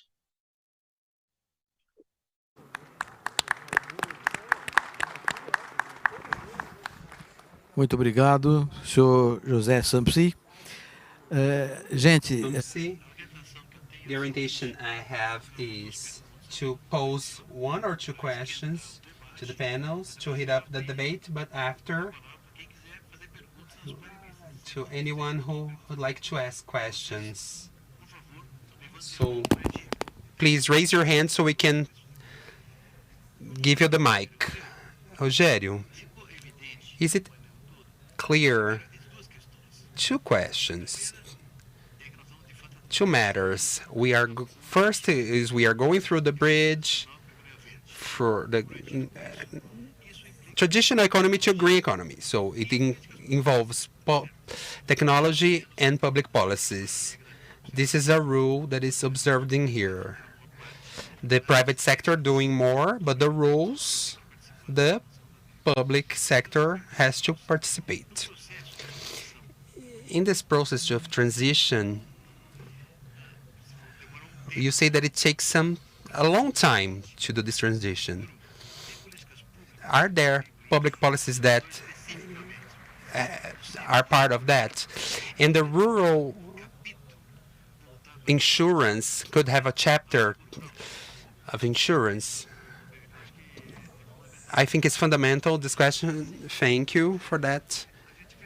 We really need some time to do this transition. That case I showed were 12 years. He did 6 years on a tradition, then six more of regenerative agriculture. So he has the data of 12 years. So there are public policies, bio supplies, the plan of crops in the year is about this. The national program of fertilizers we didn't have until last year. So this is very important to leverage. I always say in debates, in speeches, workshops, if the farmer will do something when they have some incentive, it is via finance. I want you to change. Not like Sri Lanka did, but I want you to change, and I'm going to incentive this. I'm going to give you lower interest. I'm going to give you a deadline, and then you can use other products. The producer change well. It's not difficult as long as you incentive them. So there are two public policies that you have been done in these two by this current government. These are interesting. The PNF, in 2050, you have to decrease the dependency of the import of NPK. I think before it ends, if we really push forward this and other public policies and state policies, we can do it before. It's not hard, but if incentive, you get to this result faster. And the producer changes. As any human being, at the end of the day, they have to pay bills. So they want profitability, they want to continue in their activity, but they have to have profitability. Doesn't matter what they're going to use to produce. So there are public policies. A law from 2013 they made the law. So we act a lot on this matter so we can do this to become a public policy.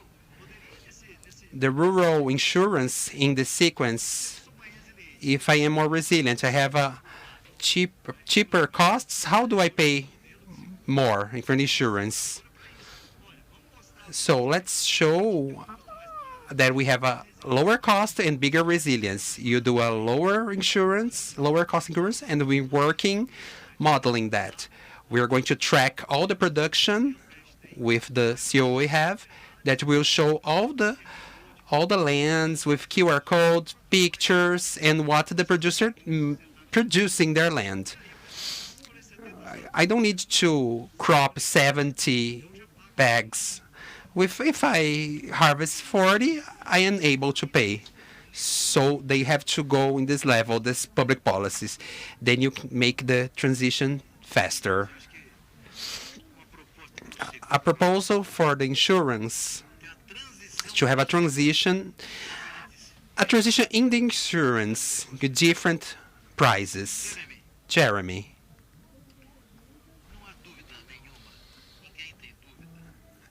There's no doubt that the climate matter is one of the central matters in the contemporary world. We have to work to mitigate these climate problems. However, the problem of food security that arises with the pandemic, with war, and with the difficulty of the countries to supply, has given a break in the climate matter. The question is, has given this break in this climatic matter. United States planted in different areas to guarantee the food security. So have they given a break in the climate change or not? Our focus on addressing climate change has wavered one bit. I think that, in a sense, we've doubled down on sustainable productivity growth. And, I mentioned earlier that the EU recently joined the Sustainable Productivity Growth Coalition, which really, I think, is very symbolic. I think it recognizes that, yes, we very much so still have our climate goals within our sights. We very much so have very aggressive NDCs coming out of the Paris Agreement and revised NDCs last year at COP26 that recognize that we must take action to address climate change. And at the same time, we must address food security. So sustainable productivity growth measures that we need to do more with less. We need to be more efficient with our land use to increase productivity. And at the same time, it needs to make sense for farmers too. It needs to make economical sense for farmers. And at the same time, we're looking to address climate change and help growers to be more resilient and adapt to climate change as well. So I say all of that to say I think innovation plays a key role in this. I think that when we look at innovations, we're looking at innovations that's going to help to sustainably increase productivity growth and not necessarily look at just one factor of that. It's a balanced stool. Social, environmental, and economical. So, our position is not that we're doing necessarily losing focus on climate change. It's that, we're doubling down on sustainable productivity growth. Muito obrigado. Okay, thank you. So, Rejane, let me have a difficult question for you. You work at a huge fertilizer business called Yara, and you had a presentation showing Yara's vision in terms of changing the fertilizing produce. Is this a company decision? So I ask you, could public policies help out? This is a great question. I believe somehow it is connected with the question that you had for Jeremy. Yara had all the reasons in the world to not enhance the green ammonia production due to pandemics and everything that is going on. And what we actually did is exactly the opposite, to accelerate even more this adoption. And like I mentioned, the adoption between all the rings in the chain do incentives to accelerating this adoption. And in the end, this is a dependency that we have in all agents in this chain. Like green ammonia, we look for businesses that have the same mindset as ours, so it can allow us to move forward. So the first production, for example, the first green fertilizer load will be ready next year, February 2023. And we are already committed with a client that will buy this product since 2 years ago. Is this country? Where are these countries from? It's a cooperative union from the Nordic countries called Land Ammen, and they will have the first wheat product carbon-free. So this change is possible, but of course, there's different levels, maturity levels, and different pace speed. So we want to be closer to businesses and people that have the same mindset as ours. And the interesting part of it is, well, green fertilizer, this will cost a lot. Is this good for Yara? That's why it's so important to have all the actors together in this. Because in the end, at the end of the day, for those buying bread, it's 2 cents higher. So if you have a mechanism where you can spread the cost through the chain, it is viable. Public policies are one of the steps that could accelerate these initiatives. But as per some opinions for the Green Deal, to have the goals, it's very important, but it's also important to think about the how to. Otherwise, you impact the system, and I don't think producers need this right now. But we could work this to meet the targets that have been established. And within this question, Khajani, public policies are important, yes. So let's say Norway, Switzerland, Sweden, they have public policies that enable these initiatives. Is this hard to bring this information to this side of the Atlantic so we can copy? I don't think it is that difficult. We're very close to the world. Is much closer. If we read the latest reports from these futuristic exercises, because of the war now, we understand that the nations are looking more and more towards their own business, in a position that what we should be doing is to exchange information. So it's very possible to do this. Of course, it's maybe someone says it's easy to say when you live in Norway, Sweden, but how about talking about this when you're discussing with someone from a poverty area, poverty region? But okay, but we shouldn't polarize this. We shouldn't put this in opposite sides. Like, if I'm adopting this in a rich region, I shouldn't take this to a poor region. It doesn't make sense. Yes, I think we should talk about it more and more. And the second country where Yara is preparing to produce green ammonia is right here in Brazil.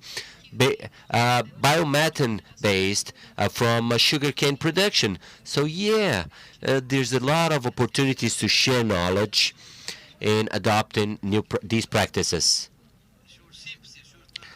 Mr. Sumpsi, are you still online? Are you still with us?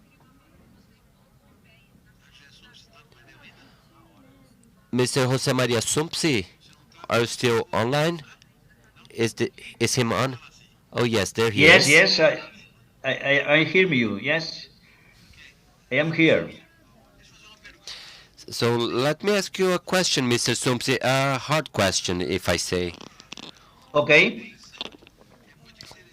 Your presentation was very interesting in terms of intentions, how multilateral institutions can operate with countries.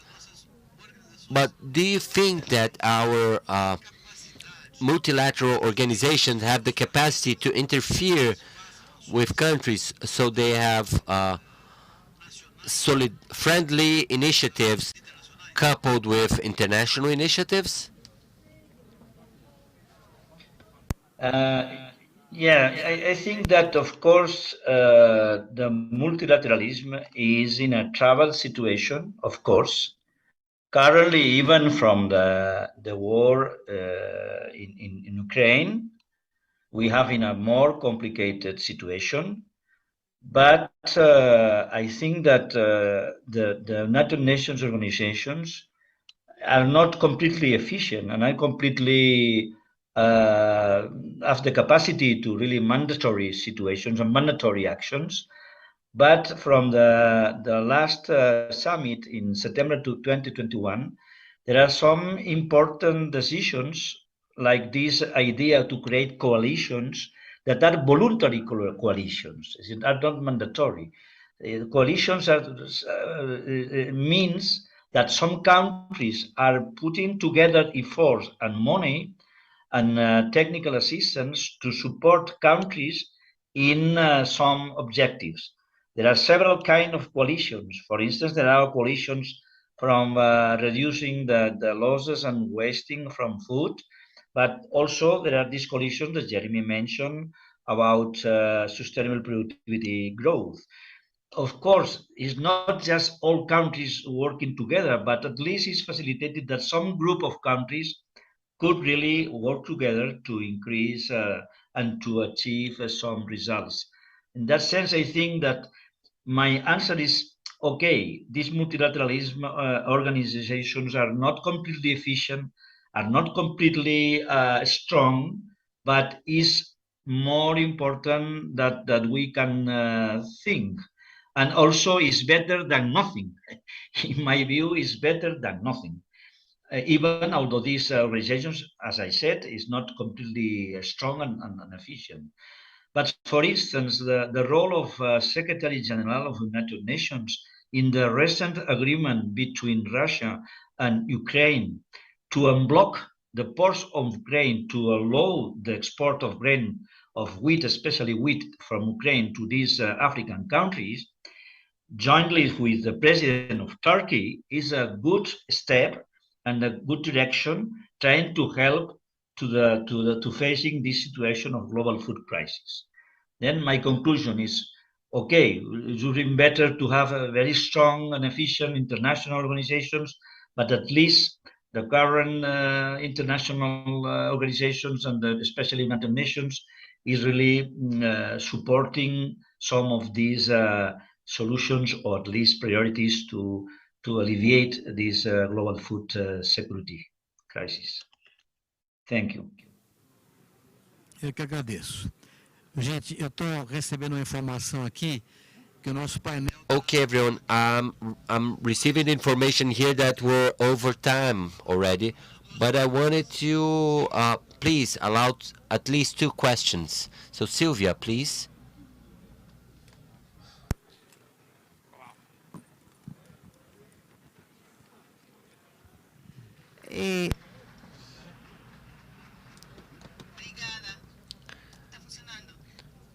It is working, yes. It's a great... Com um ex-ministro como moderador é fantástico. A pergunta é rápida, Rogério. Vocês falaram de políticas públicas dentro da transição. Eu pensei, falta uma perna dentro disto, o consumidor. Não tenho nada contra o setor público, mas todo o setor público, temos o consumidor sector, but we have the consumer that is buying and consuming the products. Is there any example here in São Paulo City? I don't know very much for transition where there's a seal that recognize these products that are from small farmers. And in my opinion, is this initiative and knowledge through a seal to a certification, could it be adapted that consumers are part of the field and understand a bit of what has to do with producers? Yes, the federal government have a program called Brazil Certification, and we have 3 meetings with the Ministry of Livestock and Agriculture, and all seals in Brazil are uploaded in this platform, and each one is responsible for each certification. So my certification is organic or is sustainable, whatever, So we support this certification. So all this certification is uploaded in this platform, and consumers, they select. So the consumer, they select which certification they want to buy, and they want to find producers from.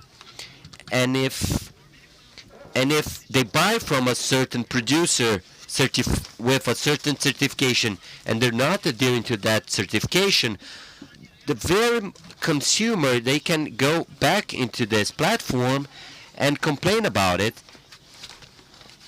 And so this is a platform. All seals will be on this platform, and this helps a lot. It's not a certification per se, but it is a seal. It's a quality seal. So consumers, they could select from these seals. So you connecting directly producers and consumers. So everyone, you see that I receive an order. I'm a peasant being ordered by princesses. I want to thank everyone for this panel. Thank you very much.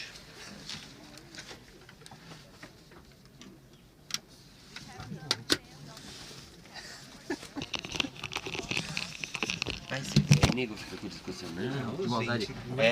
Mas aí vocês gostam de ouvir o velhinho Pimpão falando, ai, eu recebo ordem de princesas. Aí vocês não acham ruim, né? Velhinho babão chamando vocês de princesa.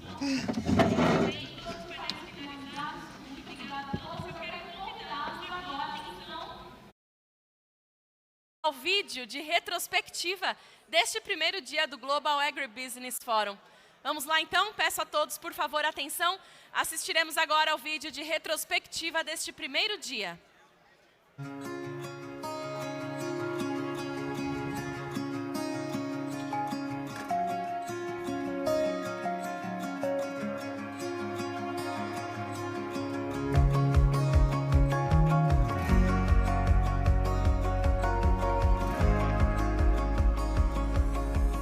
Sejam todos muito bem-vindos ao GAF 22.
Tá aí, muito bem, obrigada a todos que participaram conosco neste primeiro dia de Global Agribusiness Forum. Amanhã teremos muito mais a nossa programação aqui na arena principal, com as 4 programações simultâneas, sustentabilidade, inovação, global e fórum. Nós teremos a partir de agora, atenção, recado importante, hein? Olha só, teremos a partir de agora um chopp servido no stand da Data Agro Markets para que vocês tenham mais momentos de interação e networking. Amanhã nós retomaremos a nossa programação, começando com o Welcome Coffee às 8 da manhã e o primeiro painel a partir das 9 horas. Gostaríamos mais uma vez de agradecer a todos os nossos apoiadores e patrocinadores, a Agência Brasileira de Promoção de Exportações e Investimentos, Apex Brasil, a Crop Life Brasil, nossos patrocinadores master. Também queremos fazer um agradecimento especial ao patrocínio da Bayer, Bradesco e DEAG, assim como apoio do Banco BV, GEMA, Globo Rural, MSD, Serasa Experian, Standard Bank, VBSO Advogados, IARA e WIS. Também gostaríamos de agradecer aos nossos colaboradores, UA, FAESP Senar e Carry. Por fim, agradecemos aos que participam do evento através de ações pontuais, a Ambev, Aurora Coop, Cochupé, Quantic Caldic, Copert e Lise Plain. Obrigada pela presença de todos, voltamos a nos encontrar então amanhã.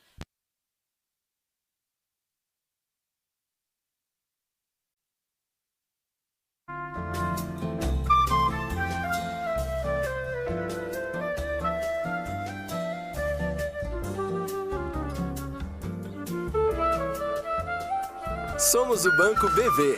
Temos uma trajetória de mais de 30 anos, que envolve solidez, inovação, pioneirismo e uma história de sucesso. Unimos maturidade digital de quem é precursor na revolução do mercado financeiro com a expertise de empresas parceiras no segmento do agronegócio.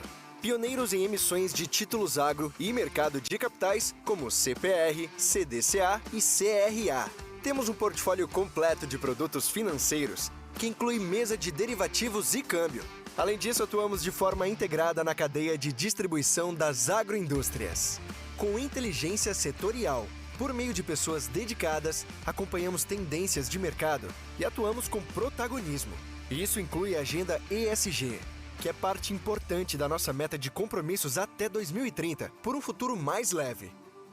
Porque nós, do Banco BV, acreditamos no agronegócio sustentável que ajuda a mover o Brasil. Mais do que alimentos, o campo produz desenvolvimento, para quem está longe ou perto. É lá que tudo começa, onde se colhe a história e se planta o futuro. É o lugar em que a evolução vem da inovação, conectando a terra e a tecnologia a todos os lugares e a todas as pessoas. Crop Life Brasil, conectados pelo campo, juntos pelo futuro. Nós da Bayer temos o compromisso de contribuir para o amplo acesso à saúde e à alimentação. Aqui na divisão de Crop Science, somos uma equipe global responsável com foco em pesquisa e inovação. A sustentabilidade é o valor que nos guia. Como uma das líderes do setor, temos o dever e a responsabilidade de enfrentar questões climáticas para a proteção da biodiversidade. Inovação é outra prioridade. Oferecemos aos agricultores as melhores soluções a partir de uma combinação única de sementes e biotecnologias, proteção de cultivos e ferramentas digitais. É nossa missão também utilizar a tecnologia para unir e alavancar dados de nossos produtos e operações.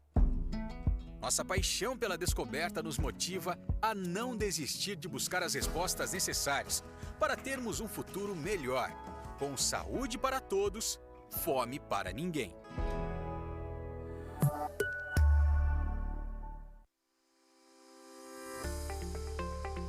Você sabe o que é um FIAGRO e no que ele investe? Os FIAGROS vieram para facilitar as empresas do agronegócio a acessar o mercado de capitais e assim aproximar ainda mais o setor dos investidores. Funciona assim. O fundo faz uma captação no mercado com diversos investidores que buscam investir no agronegócio. Após essa captação e com o dinheiro em mãos, o fundo, com a sua equipe de gestores especializados, faz empréstimos para as empresas inseridas na cadeia do agronegócio. Quando as empresas fazem os pagamentos dos empréstimos, o fundo fica apenas com a taxa de administração. E, dependendo do fundo, uma taxa de performance, que são taxas pré-acordadas e que não irão mudar durante a vida do produto. Todo o restante dos rendimentos é repassado aos cotistas do fundo. Além disso, os FIAGROS podem oferecer diversos outros benefícios para os investidores, como a distribuição de rendimentos isentos de imposto de renda para pessoas físicas, investimento inicial baixo, diversificação setorial e regional dos investimentos, seleção e gestão de operações por um time experiente e focado no setor, diversificação na sua carteira de investimentos com alocação em um setor tão importante para o Brasil. E as cotas, em geral, são listadas na bolsa, proporcionando liquidez diária aos investidores.